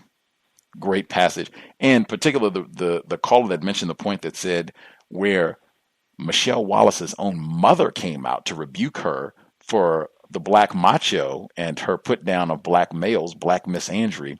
She said that her daughter had mixed television in with reality, and I thought that was so critically important because I said the same thing about Black Love is a Revolutionary Act. I said that repeatedly, even when listeners were emailing me and writing in, how dare you bash Pam's work. This sounds like someone who watches a lot of television. Dennis Rodman and Slim Thug were quoted in the text. This sounds like someone who maybe watches a lot of television. Maybe you see a lot of on TV black males with white women on TV now, 21st century, and are upset about that. Maybe that could be happening, but wow, that just stood out as a significant, important pattern parallel. I'll pause there. I had other notes. Others who dialed in with a hand up, if we've not heard from you at all, if you have commentary, proceed. May I be heard? Yes, sir. Yes. Thank you, Gus, again for the platform. Greetings to callers, listeners. Really some great points that you just mentioned, Gus. I was glad she made a great correlation with actually media. I mean, television, and this kind of I guess you could say warped sense of reality of what's actually going on and what really needs to be addressed. And I think that's one of the key points. I think that I keep seeing as far as confusion goes is most people I do run into have so quote unquote. Let me rewind back a little bit. Most black women that I run into that are feminists tend to watch a lot of TV. That's what I've actually noticed. Like literally, and I'm talking about the Desperate Housewives of whatever. They're infused into it. A great point. That being said, I'm just going to jump to the quote here by I believe it's Hubert Harrison. It's on page 69 or at the bottom. It states, the black man's burden fundamentally opposed the providence and placed upon the white man's shoulders. Harrison suggests that there is a fundamental opposition between the order of the white man and the political rights and sexual property of the black male. I think this is a really a great quote by Hubert Harrison. I have one of his books. He's renowned quite a bit here in New York because of his stance on a lot of issues politically, and obviously this is one that I never actually even realized that he quoted and spoke about. The next one is another quote on another statement on 68. This is a quote from I believe Gertrude Mosso, and this is again a sign that black feminist studies, like they tend not to cover these types of individuals, where she states the black woman at the dawn of the 20th century, such as Gertrude Mosso, noted that the black men of the race in most instances have been generous, doing all in their power to allow women of the race to rise with them. I think this is such an important quote. Like, it just, I mean, we don't have too many black women of this era quoted by black feminists. Instead, we have black feminists quoting, again, Michelle Wallace. They have them quoting, oh my gosh, I apologize. I forgot Roxane Gay. We have them quoting all these other women of the time, but not dealing with women like this and putting them in historical context in relation to what black men were actually doing at the dawn of the century at that time. Another one, by the way, is on 68 of the same, on 68 at the bottom of the page. The projection of white masculinity globally was not simply about male dominance. It was an expression of familiar hierarchy that, and I kind of, I wanted to get some clarity on this, Gus. I kind of highlighted it because I wasn't exactly sure what he was expressing in this quote. That's why I'm highlighting this one. And if yourself or the listeners could actually expound on it, that would be great.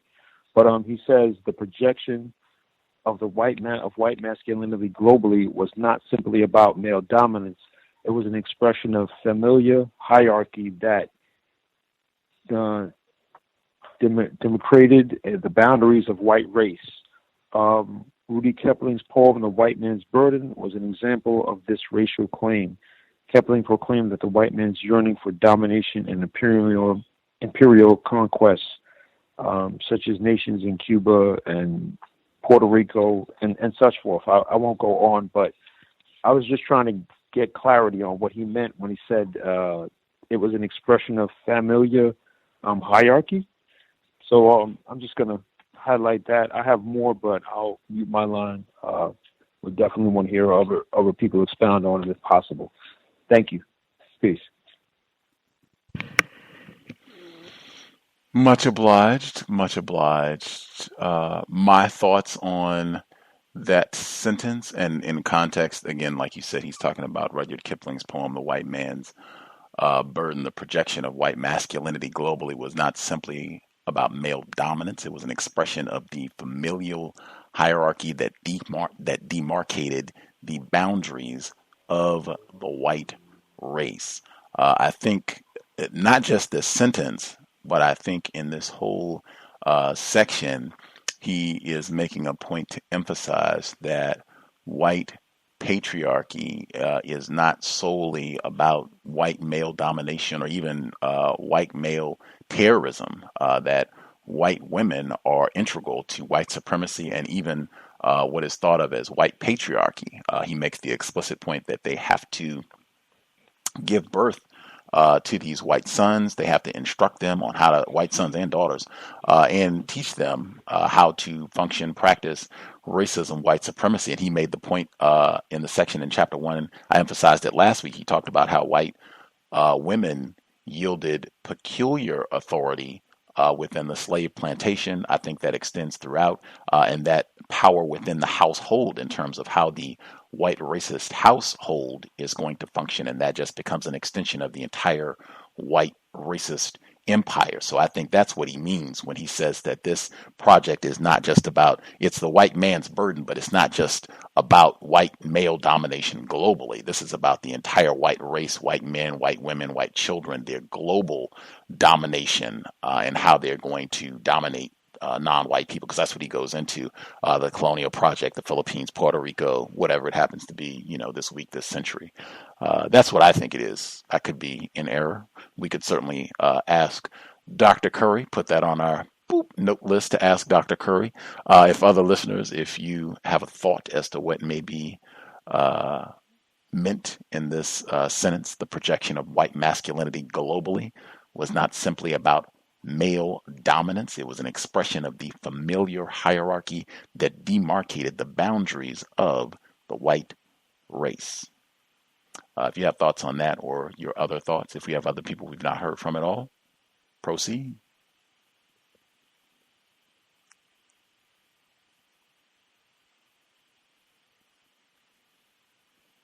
Can I be heard? Yes, ma'am. Yes. Good evening. This is Princess. I came in a little bit later on in the show. But I did have an observation about a few things that I've just seen just in the media this week. I know there's the Mercy Hospital shooting, and I had noted in relation to what you guys are talking about now in regards to the book, just the influence the media has, especially it just seems to me that most, at least Black females that I encounter, I agree with the other caller.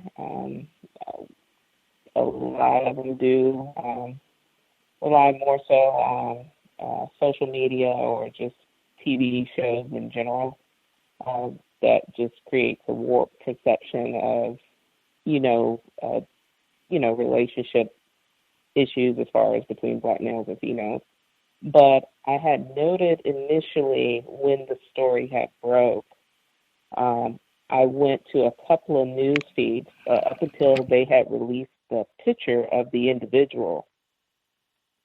Pretty much from what I saw on the news feeds, a lot of Black females assumed that this was a Black male, and they was immediately talking about toxic masculinity, which is, I'll be honest, I don't know what that really means because I don't even use the term, but it just sounds more like a lot of stuff that comes from, feminists in general. But I just saw an uptick in that up until they released the photo of the guy, and, basically this is a white male or white Latino, Hispanic individual. But up until that point, you just had, all I saw was just Black females just saying, see, this is why, Black males need to, they was just going into a litany of just Black male bashing, basically. So I do believe that the media plays a role in that. Just want to make that point. Much obliged, Princess, the brute nigger. Absolutely. That's Dr. Curry was making that point this week that everyone becomes convinced the danger of the Black male, even when he hasn't done anything. We haven't even got a photo release of who the shooter is in this instance, and it's just assumed another nigger has run amok. We need to have more lynchings. Very, very common throughout the system of racism, white supremacy. Any other comments, questions? Folks want to make sure that they get in before we get to the second audio commentary. Can I be heard? Yes, sir. Speaking of the Black Panther Party, which was a part of the first half reading, Angela Davis mentioned that one of the reasons, if not the reason, why she didn't join the Black Panther Party was because of the quote-unquote black male payout. I'm tongue payotry that basically was a turnoff for her. She mentioned, and she's known as a quote-unquote black feminist. As far as they're concerned, I just thought I'll mention that because I was hearing the later part of the reading, and basically that always came up a lot. And she was one of the people who was mentioning that as far as her opinion, VGQ. VGQ, Angela Davis, who will be referenced in the text as we proceed.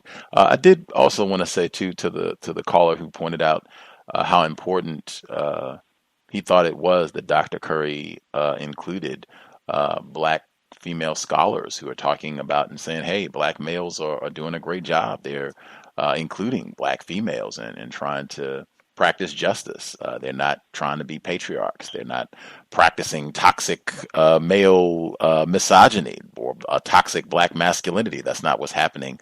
I think that goes to the point that was made last week by one of our callers that in talking or thinking about whether or not this text is written for white people, who the audience is, including black historians, black scholars in that manner, I think is really important. And that is something that Dr. Curry has emphasized for years, like going all the way back to like the very first time he was a guest on this program in like 2012, that white people cannot be the folks who become the reference for everything and talking about racism, and that's one thing that can be done to work against racism, quoting other black people when we're talking about racism, white supremacy. So it can be Stokely Carmichael, Dr. Marimba Ani, Dr. Welsing, other black people being quoted, Dr. Curry, as opposed to whites constantly being the reference point when we talk about racism. I guess one other quick point, one other highlight that I thought was really important. He says the brute is neither heterosexual nor homosexual. He is fungible, bending to the desire, fear of the white society that surrounds him. Waters' view demands that we understand masculinity, reproduction, pleasure, family as teleological constituents of one another, that to some extent they entail the accompaniment of one another successively. I thought this was really important because, and I mean, wow, fungible, I think I had to look that one up. Teleological, had to look that one up. Can be a lot to unpack, but I think if you can sift through it, if you read through it a few times, what he's stating here, unless I am misinformed, is that he's talking specifically about the black male, not heterosexual, not homosexual, man not, bending to whatever it is that whites want at this particular point in time. What you are, what you think, what you desire is totally irrelevant. You will be whatever I want. So if today I want to put you in a dress, that's what it'll be. If tomorrow, I want to, here's my wife, I want you to have sex with her, that's what it'll be. That is the system of racism, white supremacy, and I think that's the peculiar vulnerability that he's speaking to with regards to black males in the system, unless I'm misinformed. Any other comments folks want to get in before we get to audio segment number 2? Can I be heard? Yes, sir. Okay. Yeah, that was a great point with Eldridge Cleaver being a professor at a university. Also, too, Dr. John Henry Clark was a professor at Cornell as well, and he doesn't even have a high school degree. So that was a good point that you made on that. In regards to the Michelle Wallace's work, The Black Macho, I was looking it up, and one Gloria Steinem, race soldier, said that the book would shape the 80s. I guess she was saying this in the 70s. But what was also interesting, one of the harshest critics of the work outside of Wallace's mother was somebody that was just mentioned, Angela Davis. She criticized this work as well. That's all I have on my mind. As it should be.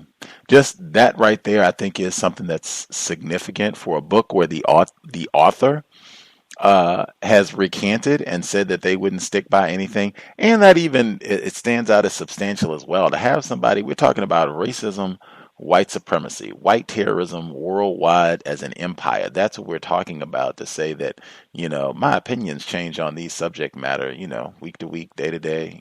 Last week I thought it was the black male was feverish for white women. This week, I don't know. You have to check in with me. Like, that just does not strike me as serious scholarship that should become a foundation for how we think about racism and view scholarship for 50 years, unless that's what the system of racism, white supremacy wants, which is just a different way of saying what I already stated. And I would add that for Eldridge Cleaver, how does a convicted rapist get a teaching position at the University of California, Berkeley? Like, what the hell? Like, I I would just put an asterisk there. Perhaps the system of racism, white supremacy. I was given Eldridge Cleaver's Soul on Ice, which I have read more than once, although we have not read it on the cows. I was given that book by a white female teacher while I was in high school, very confused about racism, white supremacy, but she gave me that. In fact, I was on the newspaper staff. It was the white woman who ran the newspaper in high school who gave me that book, Soul on Ice, Eldridge Cleaver. Even think about that, to give a book like that to a teenager, a white woman giving that book to a black male teenager with no explanation or, not even for an assignment. Just, yeah, you should have Eldridge Cleaver Soul on Ice. No coincidence, no accident. Eldridge Cleaver would end up at Cal Berkeley, where I think Angela Davis was also a professor. Time for one last comment, or everybody good?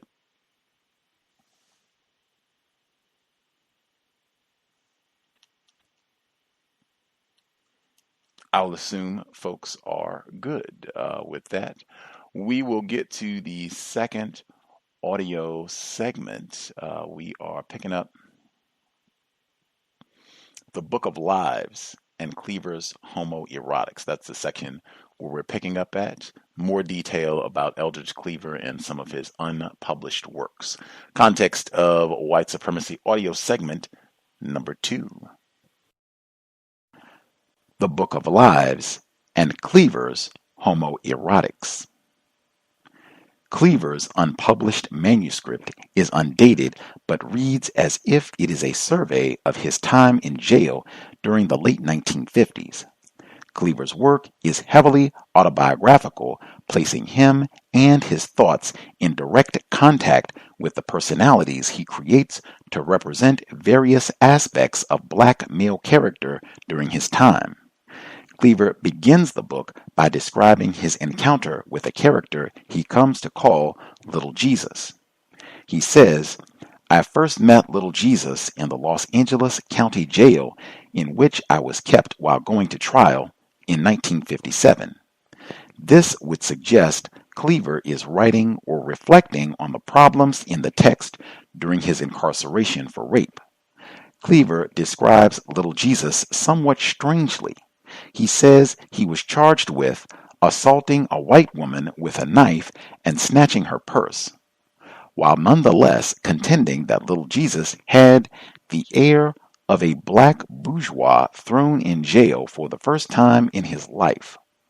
Little Jesus was a Christian man married with 2 little children. He declared his innocence, believing that as a Christian he would be saved by God from the false accusation of assaulting a white woman. When challenged by the inmates as a fraud, he said that he felt like Daniel in the lion's den, that we were all foul and corrupt, steeped in sin, that we were all damned to hell, and that we were going to burn for our blasphemous remarks against his Father, Almighty God, and his divine Son, and our Holy Savior, Jesus. Little Jesus refused to get out on bail.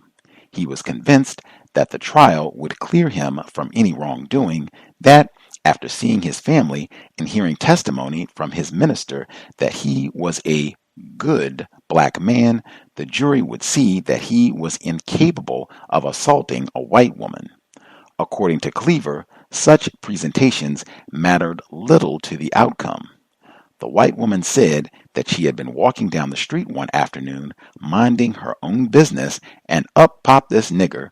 That little nigger, sitting right there, trying to look innocent now, snatched her purse, and in the process stabbed her in her arm with a long knife.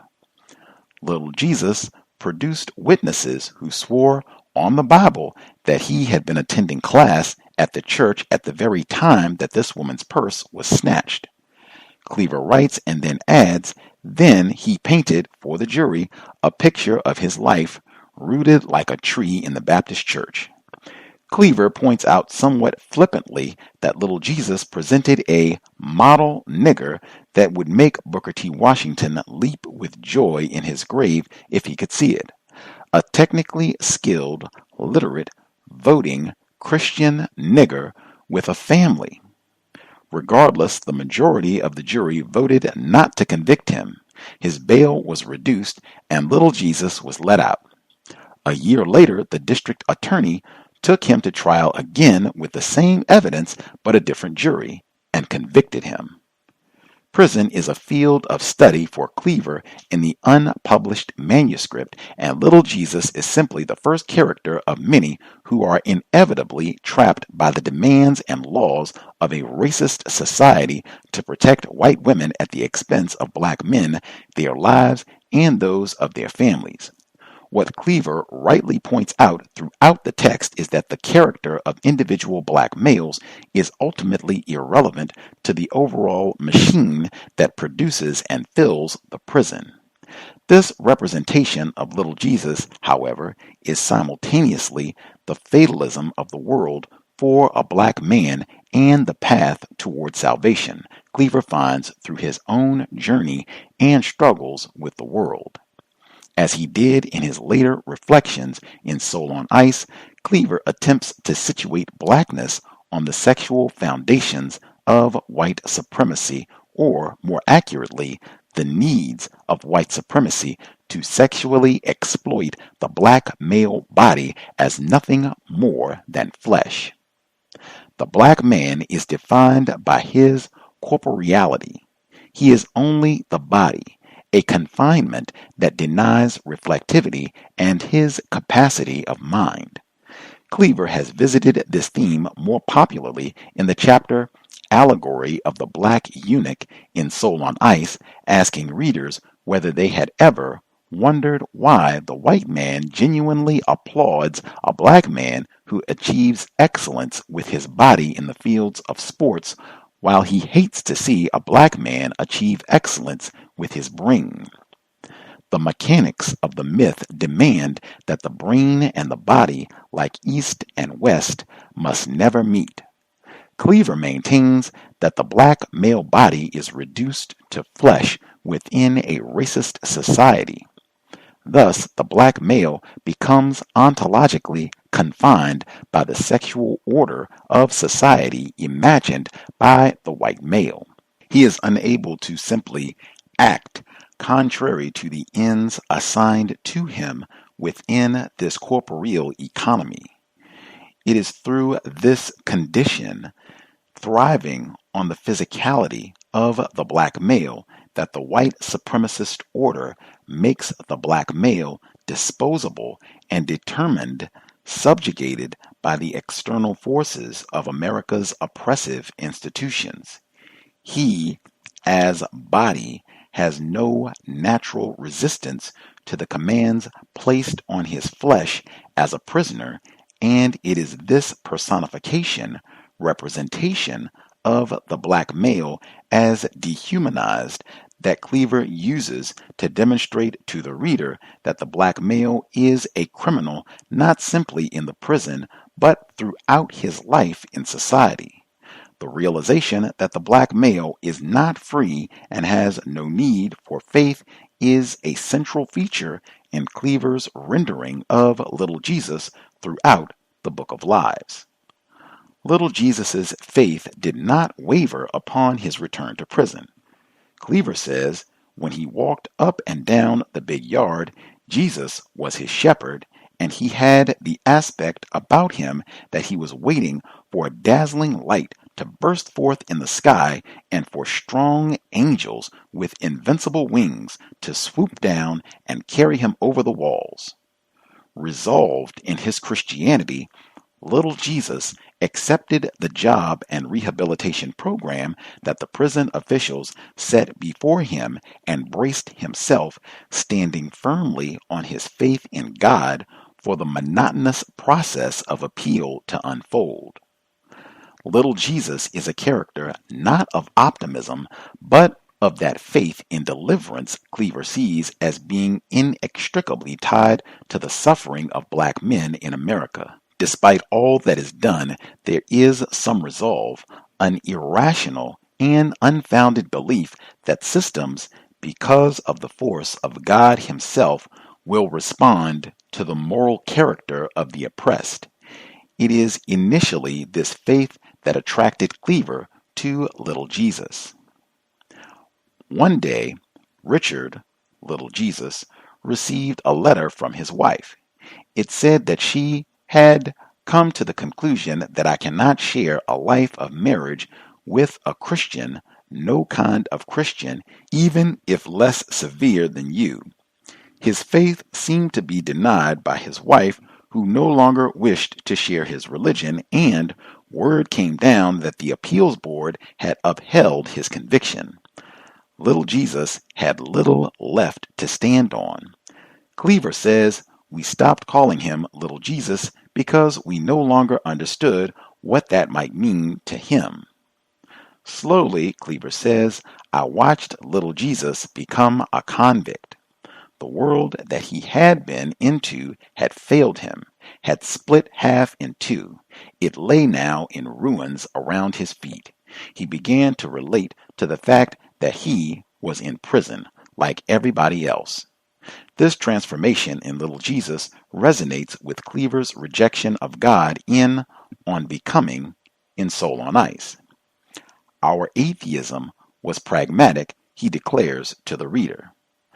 I had come to believe that there is no God. If there is, men do not know anything about him.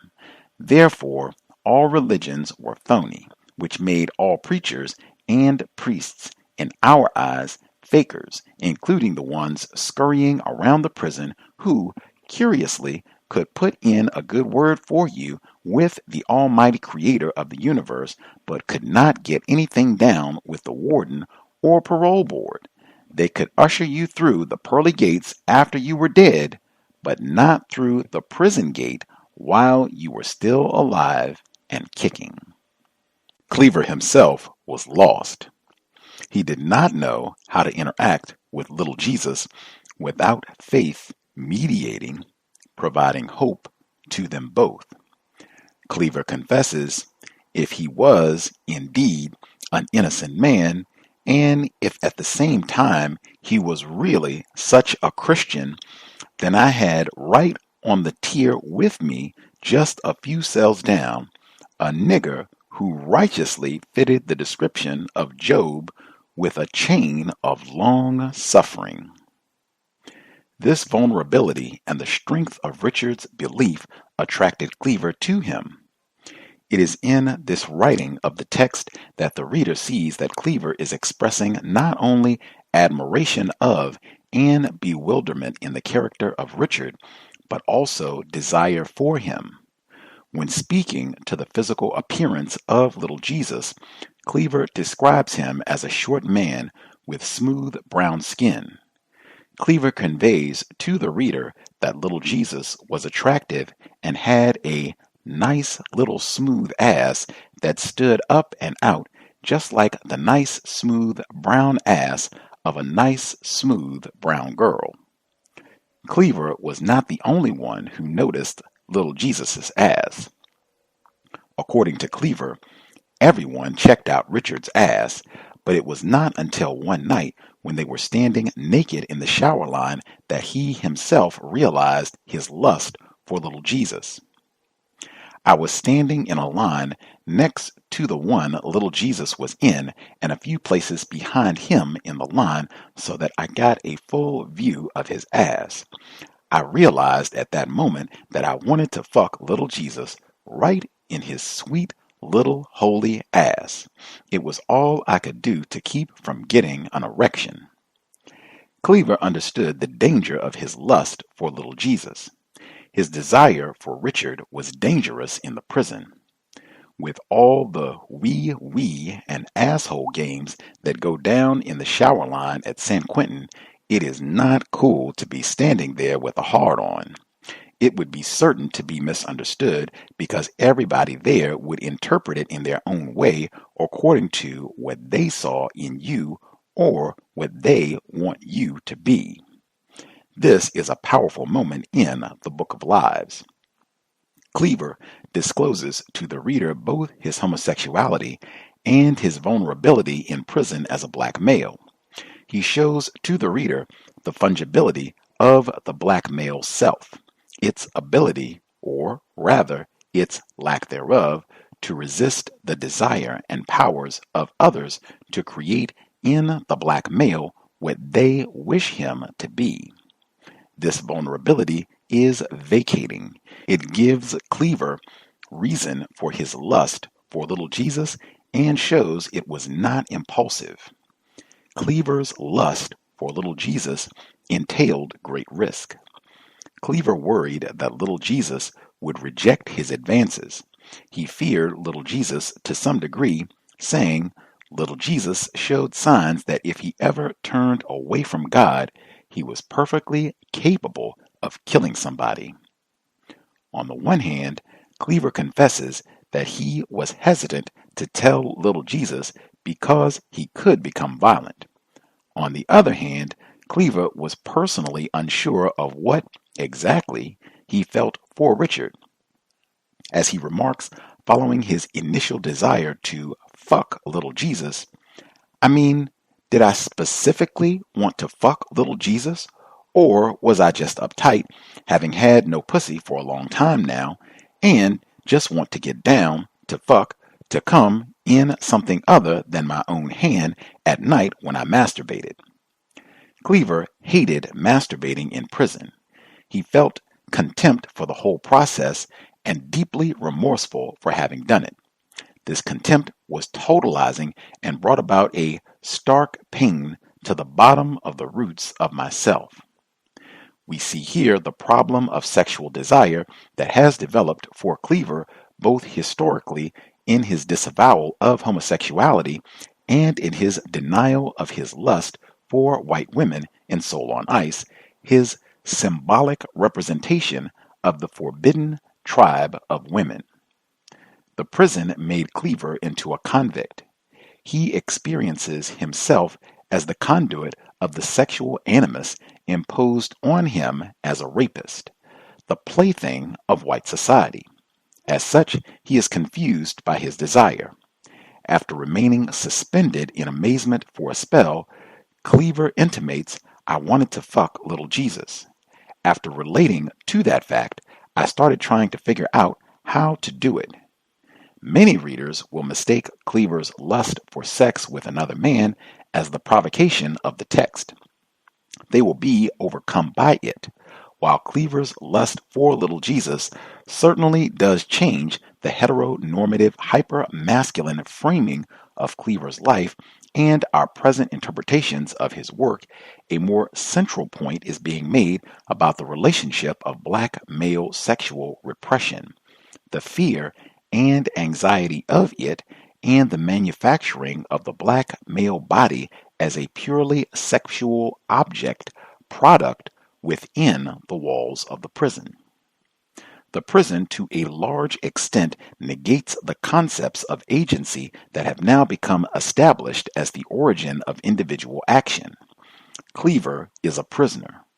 What he is told he is and what he imagines himself to be require an interiorized fantasy, not a deliberate action toward a self-authored end. For Cleaver, he does not yet know what he is to be. He is a fucking thing. He is thought to be so from birth. So in this moment, he doubts his desire and lust. This feeling he insinuates as care toward Richard, as merely his lust for pussy. His desire to fuck little Jesus, then, cannot be interpreted as Cleaver being an active agent and little Jesus being a passive object of his desire. The prison makes both black men fucking things, and in doing so robs them of humanity and their ability to recognize what it is they really are.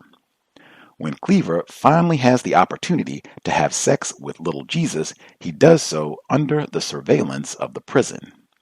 The Garden Chapel was the place where sex with men happened in Cleaver's story.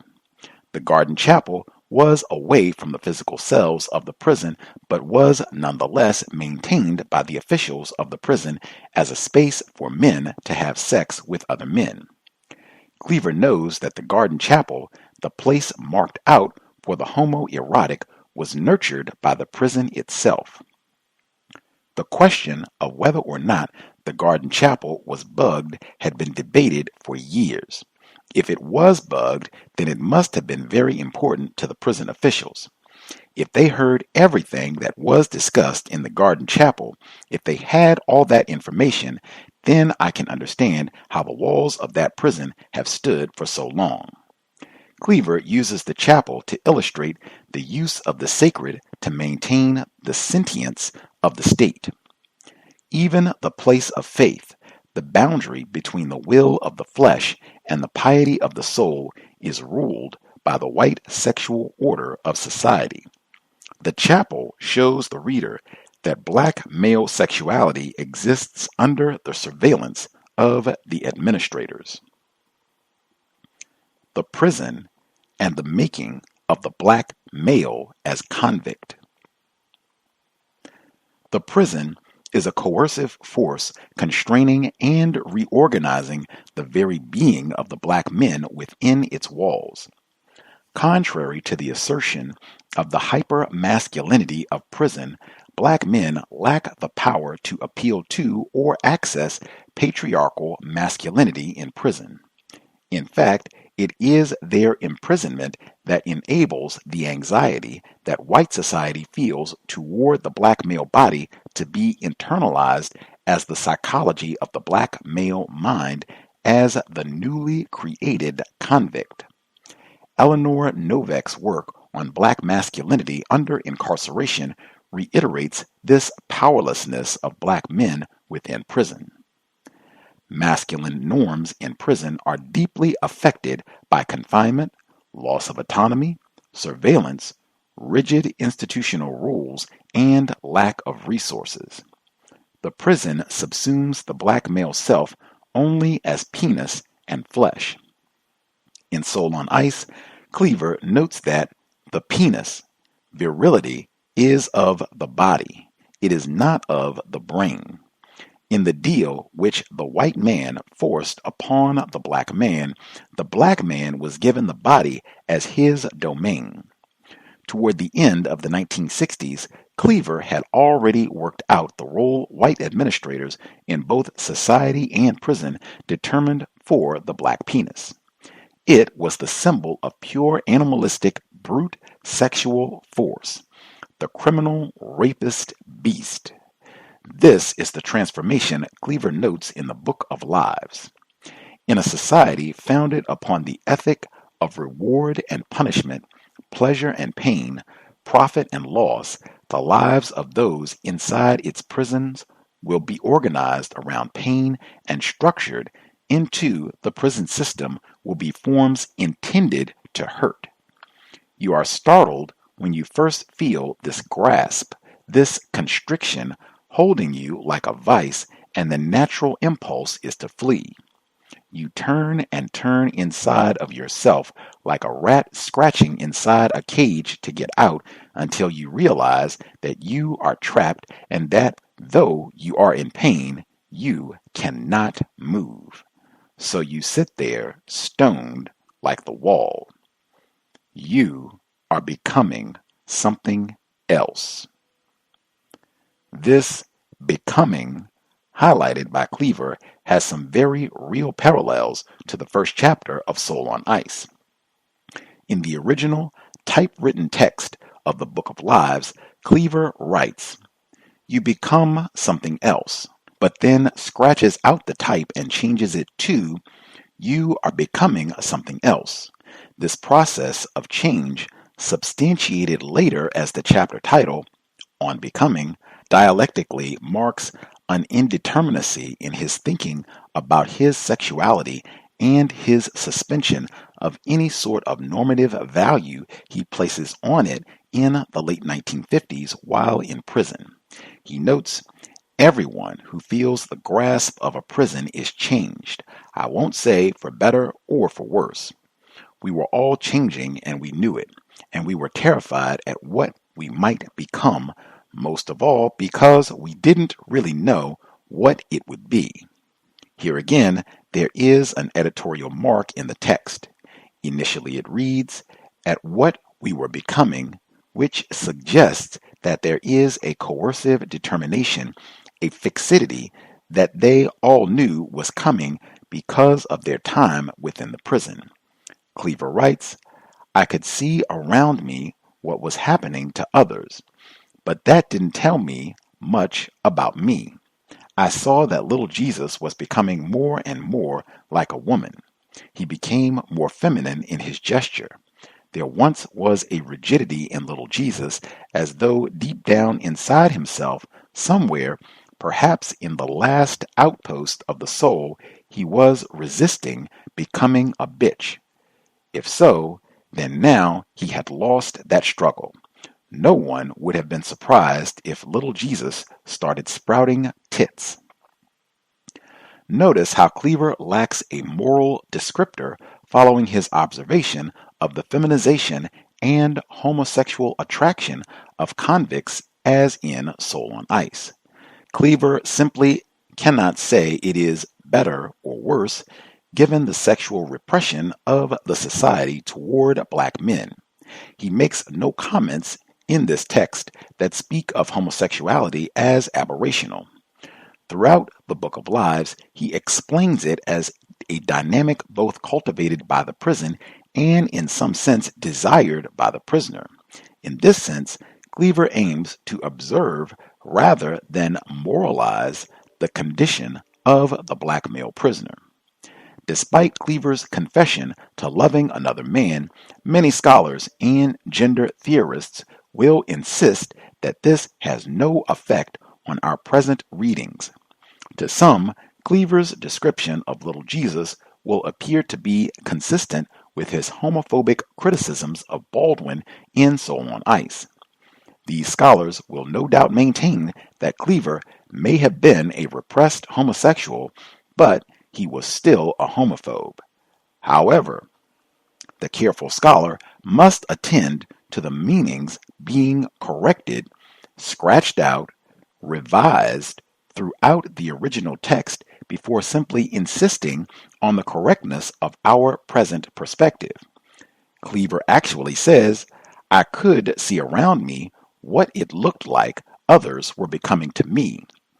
This suggests that he maintains the position he took upon recognizing his initial attraction to little Jesus in the shower, that convicts have no will to resist the imposition of others on them. Little Jesus is seen as a woman because that is what Cleaver sees as representing his sexual attraction to little Jesus as a man. This is also the fungibility Newton claimed is exposed by Baldwin's kiss. Cleaver's malleability to the will of others because he lives his life as the vessel of the convict. The convict was not simply the creation of the prison, but the sociogenic production of the society that produced the prison and gave rise to that which we know as the prisoner. The convict is reactive, an empty self of rage. He has little faith in anything or anyone. As they did from little Jesus, all love and social relationships retreat from the convict. Cleaver understands the convict as asocial, a lonely and abandoned entity. He writes, "Even our wives and lovers whose bed we've shared, with whom we shared the tenderest moments and most delicate relations, leave us after a while, put us down, cut us clean loose, and treat us like they hate us." The convict internalizes this social isolation and reacts. He is distrustful of social sentiment and craves revenge, or, as Cleaver puts it, all society shows the convict its ass and expects him to kiss it. The convict feels like kicking or putting a bullet in it. A convict sees a man's fangs and claws and learns quickly to bear and unsheath his own for real and final. And that's what we will pick up at for next Friday, or next Thursday. Going to take me a while to adjust. Next Thursday for the book club. We will pick up there next Thursday. With that, number again, 641-715-3640. The code 564943 pound. Press star 61 if you would like to participate. Number again, 641-715-3640. The code 564943 pound. Press star 61 if you would like to participate. We have about a half hour left in the broadcast. I am particularly curious if folks have any thoughts about Dr. Curry's concept of the black male prisoner being a fucking thing. I thought that was fascinating. If you have thoughts, questions, things didn't make sense and you would like an explanation, that would be grand too. If you have a hand up, feel free. If you've not shared at all, you should definitely get a hand up now to make sure that we do not miss you as we move along. Everyone with a hand up, line should be open. Proceed. Can I be heard? Yes, sir. All right. The little Jesus, who is the character that Eldridge Cleaver describes in his book, which Dr. Curry refers to. It's so funny. I've invoked the name of Bill Cosby again.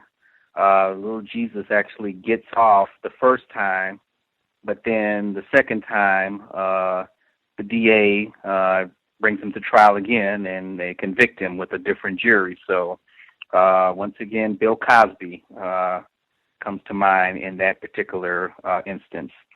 And apparently little Jesus, I guess he's a black man. Correct me if I'm wrong, but he seems like he's a black man victim, but he's also confused in regards to his belief of Christianity. He thinks white people really practice Christianity. They don't. So his confusion in white people being true Christians got him into more trouble and got him basically deeper into another thing that Cleaver is describing as, more feminine and just basically, just lost within the self within the prison system. I can't really comment on the question that you had, so I'll just have to think about that one. That's all I have on me in my line. Requesting more time to think is always allowed, generally an intelligent decision. Other folks who have a hand up, if you have commentary to share, proceed.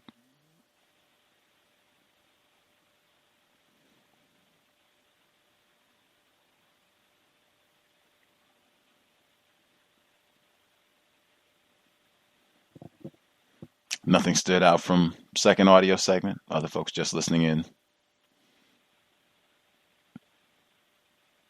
Ate too much, perhaps. I will share a thought or two. I generally prefer to wait, but I'll share a few thoughts and then see if other folks have anything that stood out. Before I even begin, recognize Dr. Curry for just the detailed scholarship. He talked about going and reading the manuscript, the careful scholar, going to read the typewritten edition of Soul on Ice so he can see, well, what were the corrections? What did this originally say? And then comparing it to the final edition so that you can get a deeper understanding of the thought process and how this book was put together and a deeper understanding of the ideas that this person had and how they put this text together, what they thought about these ideas. I just think that's the depth of his research in putting this together. Nod to Dr. Curry on that. I asked about the concept of the black male in prison being a fucking thing.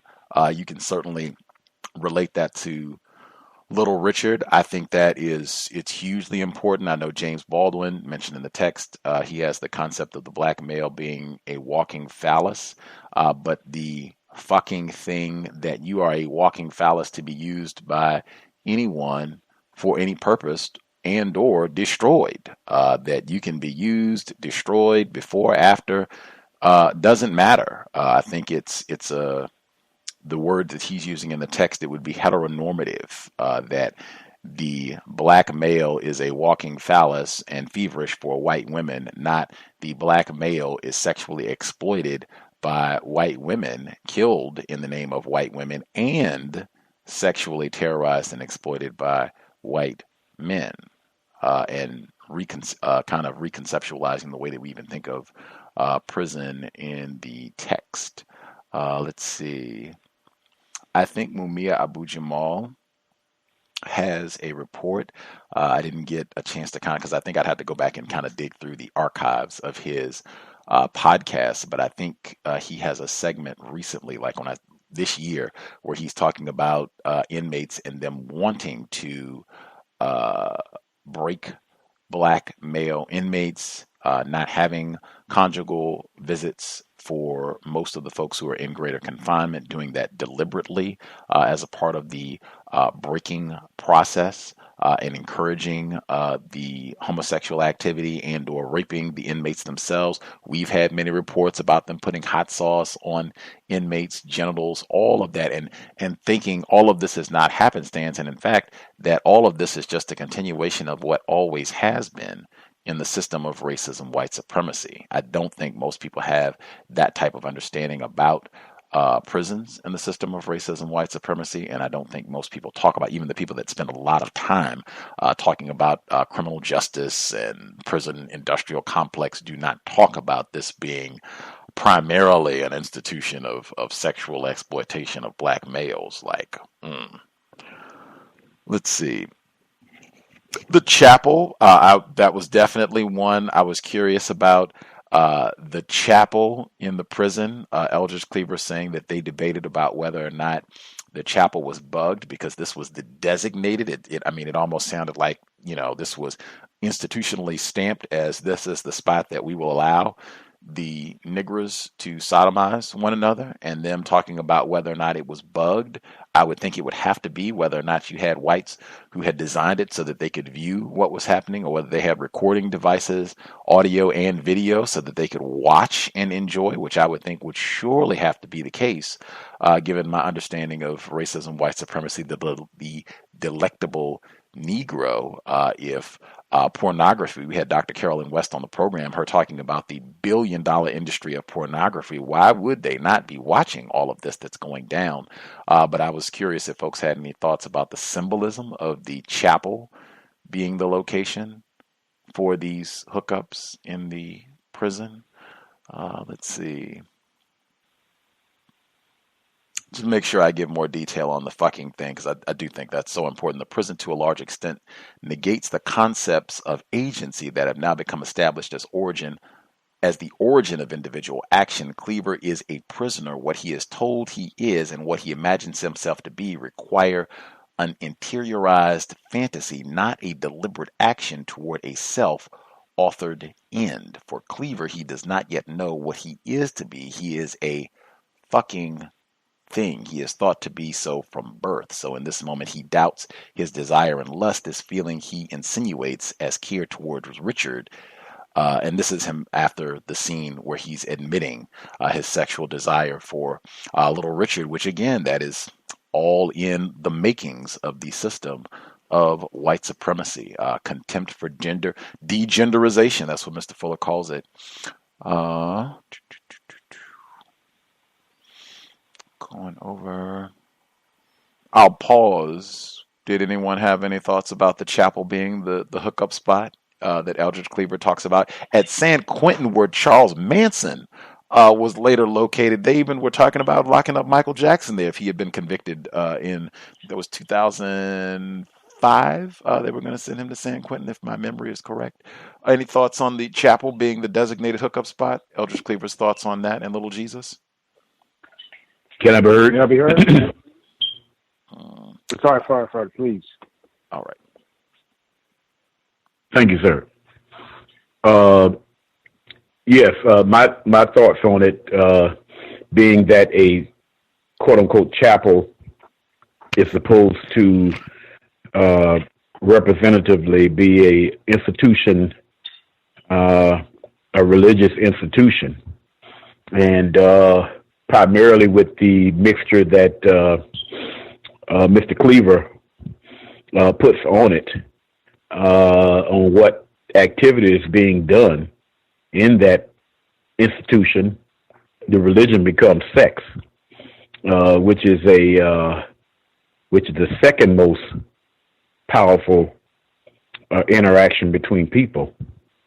And when it's mixed in under a global system of racist white supremacy, it is probably the most ultimate power to confuse non-white people who are victims of racist white supremacy, therefore solidifying for white people the system of racist white supremacy. And it doesn't just stop in greater confinement because on purpose the racists have a revolving door effect to whereas this pestilence ends up being going out of the walls of greater confinement into the regular sense of confinement into areas where primarily where non-white people are at, especially non-white black people, and the basically the incorrect understandings and activities into sexual behavior is rampant. Is rampant in areas where non-white people are at. And I would say through the second reading, it informs me about the science that white people who have that particular charge under the system of racist white supremacy, which is to watch the niggers in greater confinement, actually is made it out of a scientific approach.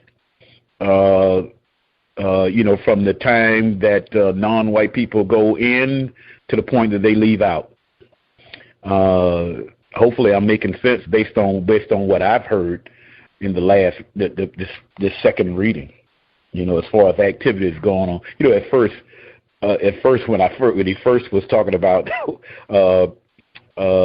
Jesus, the first person came to my mind was Charles Manson, because I think he also had that nickname while he was in prison. I was just thinking that he may have been talking about him, but when he said it was a black male, then that kind of brought me back to reality. But what was your question that you had at the beginning that you were asking people to try to answer? Dr. Curry talking, it's in the same passage that I just read from him, conceptualizing the black male prisoner as a fucking thing, that you are just there, a penis that can be used or destroyed at will as racists see fit, however they want to use or misuse you. What did folks think about that?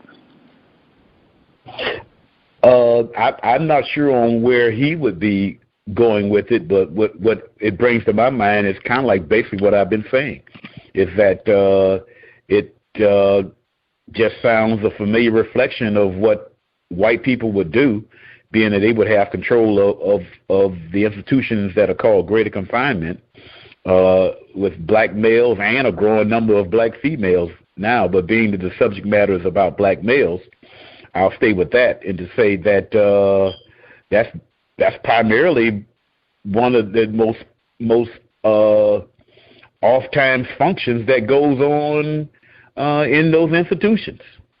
in some form or fashion on a daily basis. To whereas I can see where Dr. Curry was talking about as far as a person being formed mentally and physically into a 6-foot sex object, which would once again would work in the favor of the global system of racist white supremacy. So I think I can see some sense into what he is speaking about within your question. Yeah. Much obliged, retired firefighter. The male caller who yielded the floor. Thank you, sir.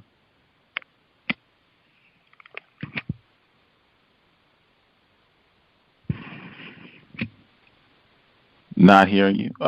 Male, I think that was our caller in Chicago who yielded to retired firefighter. Okay. Hello. Yeah. That was the chapel scenario. Definitely was interesting. I mean, I agree. Definitely was observed. Definitely was a place that was absolutely bugged, audio-wise and video-wise. And I think it's interesting in these days and times when seeing so many instances of rape going on in the churches around the globe, in this global system of racism, white supremacy, and how just initially that they came into other countries, so-called third world countries, European so-called whites, and had established a church first before anything else, and then used that as the as a foundation to encroach and spread everything else that they had to spread or wanted to get control and use to get control of the people in that location wherever they were globally.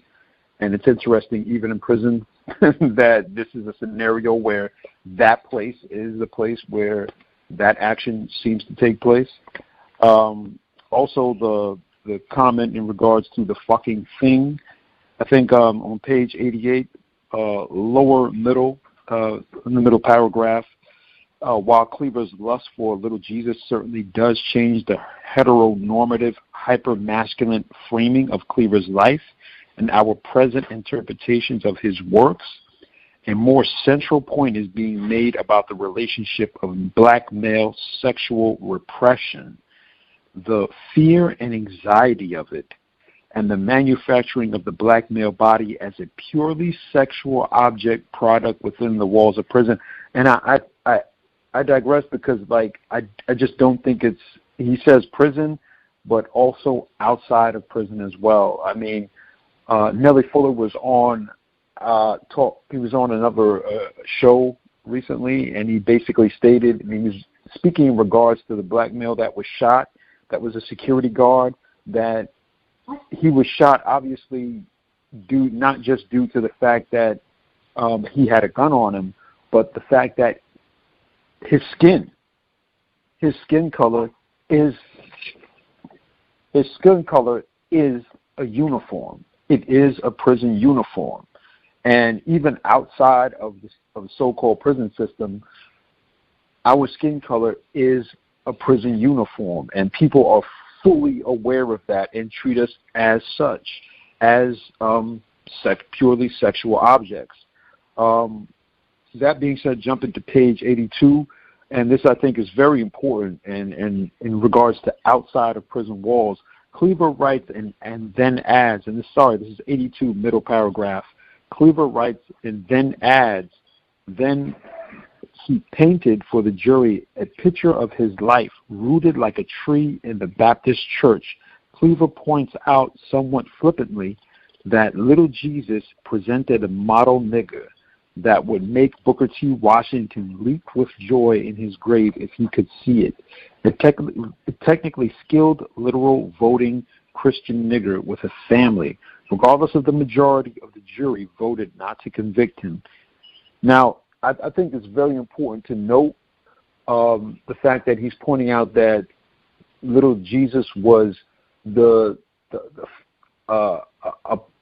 almost like the prototype of what white society would like to see of a black male, and how in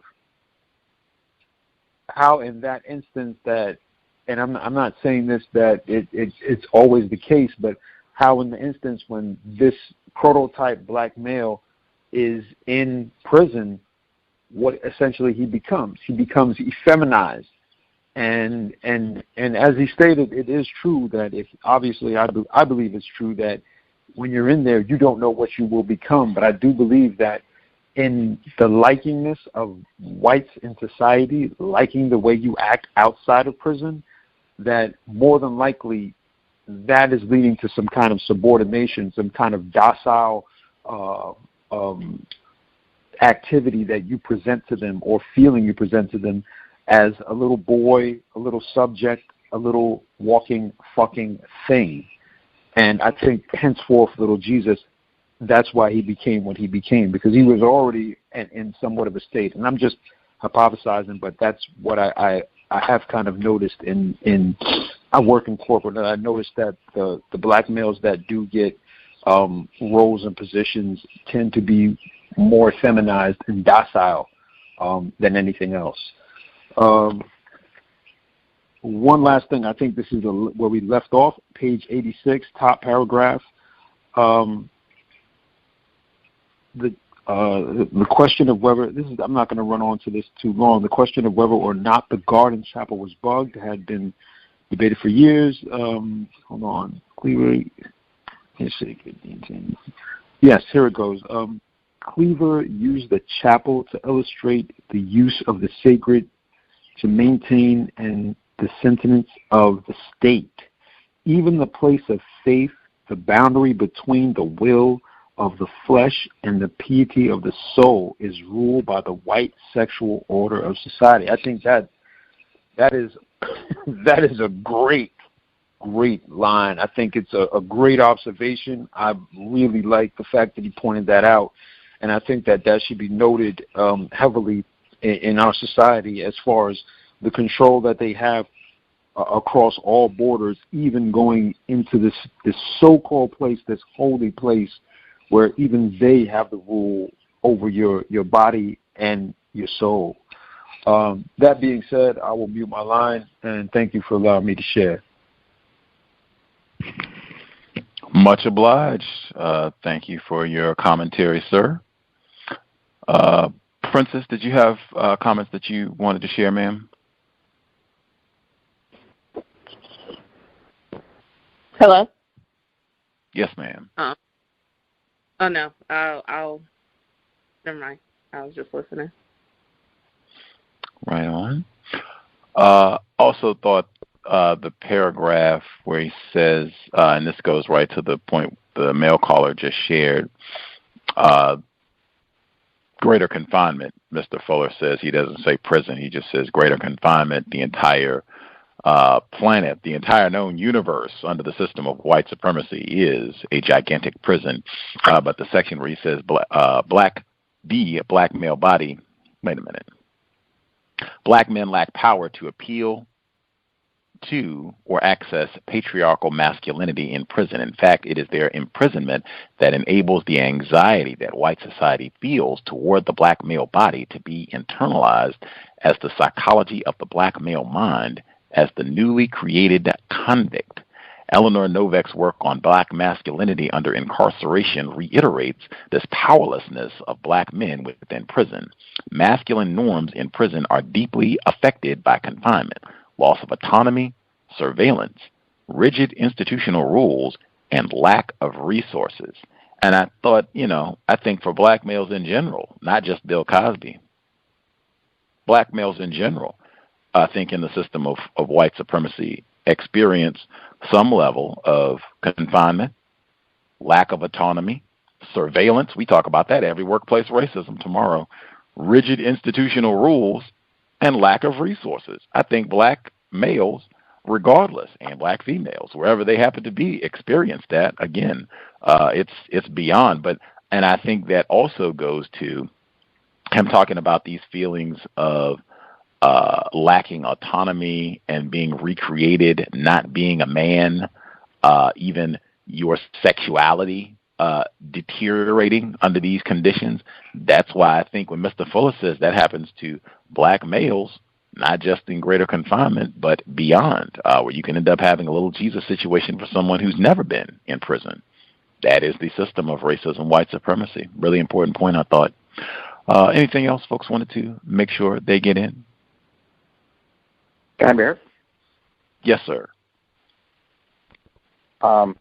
The previous male caller that commented on the Garden Chapel, I think he was on point with that.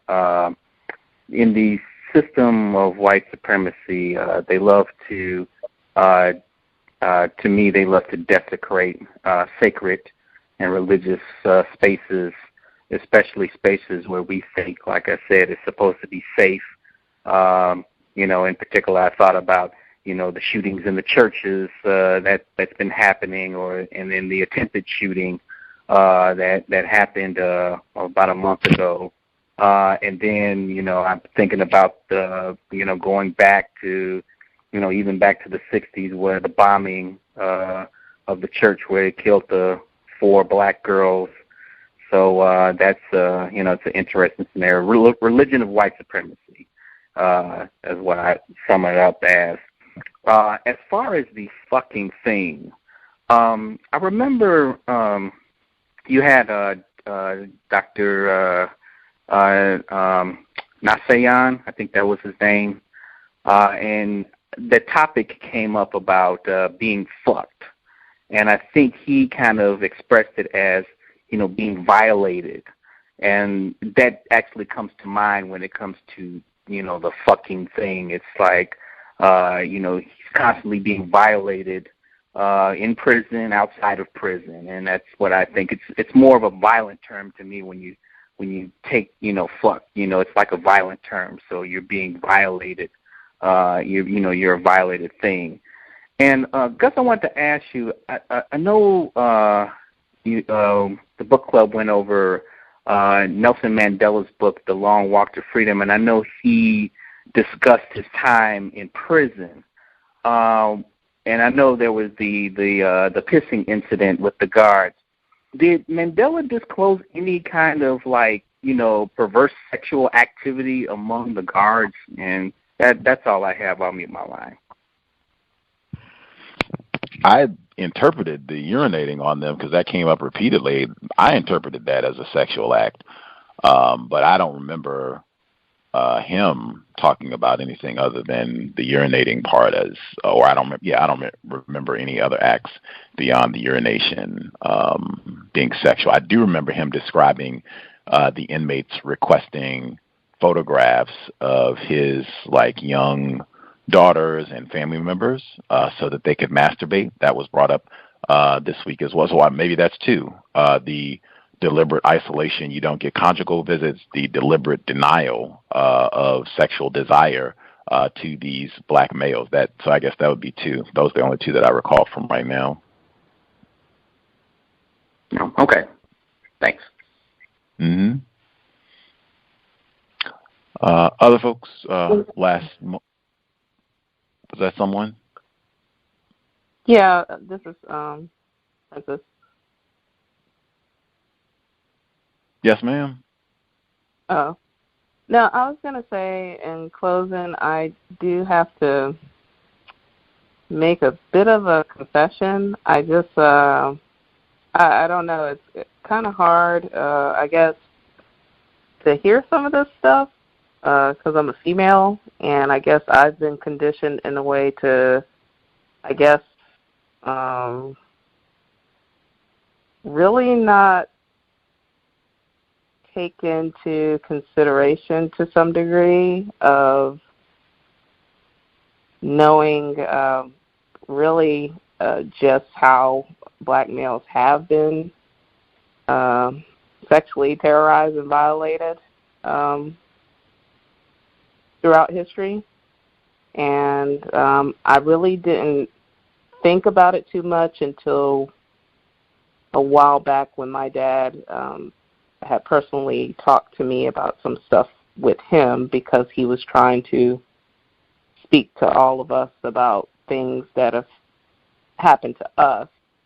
And so he kind of came out the closet with a few things that had happened with him. So, and then until I start, listening to the show and then, things like that, I think for some of us women, I guess it's kind of part of the conditioning, because I even still struggle with hearing black males talk about stuff like this, because it's not saying that I don't believe them, but at the same time, I don't know. I guess I gotta figure out why that is. So.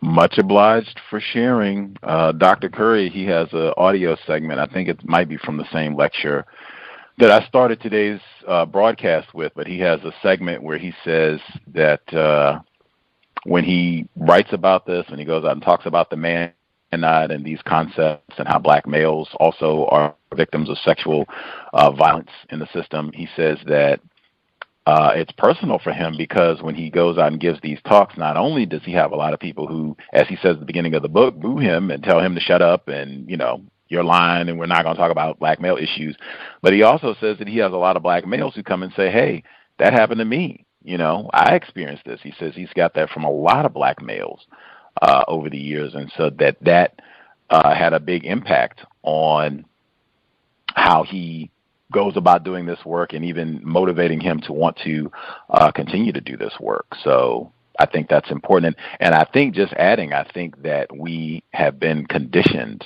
to, I think it's talked about so regularly, devaluing the sexual abuse of black females, but that happens with black males intensely, where we're just not conditioned to think about or accept that black males can be victims of sexual violence, that this happens, or to empathize about that at all. I think that's a big part of, we're going to talk more about that in this book. Dr. Curry is going to make that a more emphatic point, but I think it's very, very important.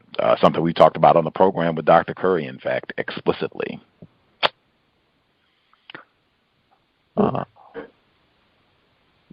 Much obliged again to Princess and the rest of the callers. I guess the person who dialed in 6260, did you have comments you wanted to get in? Oh, thought I got the line open. Let's try it again. 6260, did you have commentary that you wanted to share? Yes, this is Dr. Mania.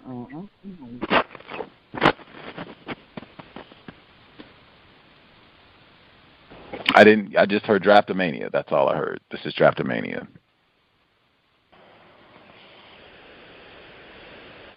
That I've been listening on the program, and I have been. Your audio is very low. It's very hard to hear you. I don't know if you sound muffled, kind of.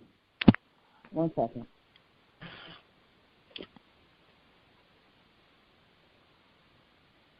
We'll be here tomorrow, 8 p.m. Eastern, 5 p.m. Pacific. If you're participating in Black Friday, take your pepper spray, mace, stun gun, and anything else you need to bludgeon individuals as you go to grasp your items in the aisle, and then get back for workplace racism, 8 p.m. Eastern, 5 p.m. Pacific, Friday evening. All right, Draftomania, are you there?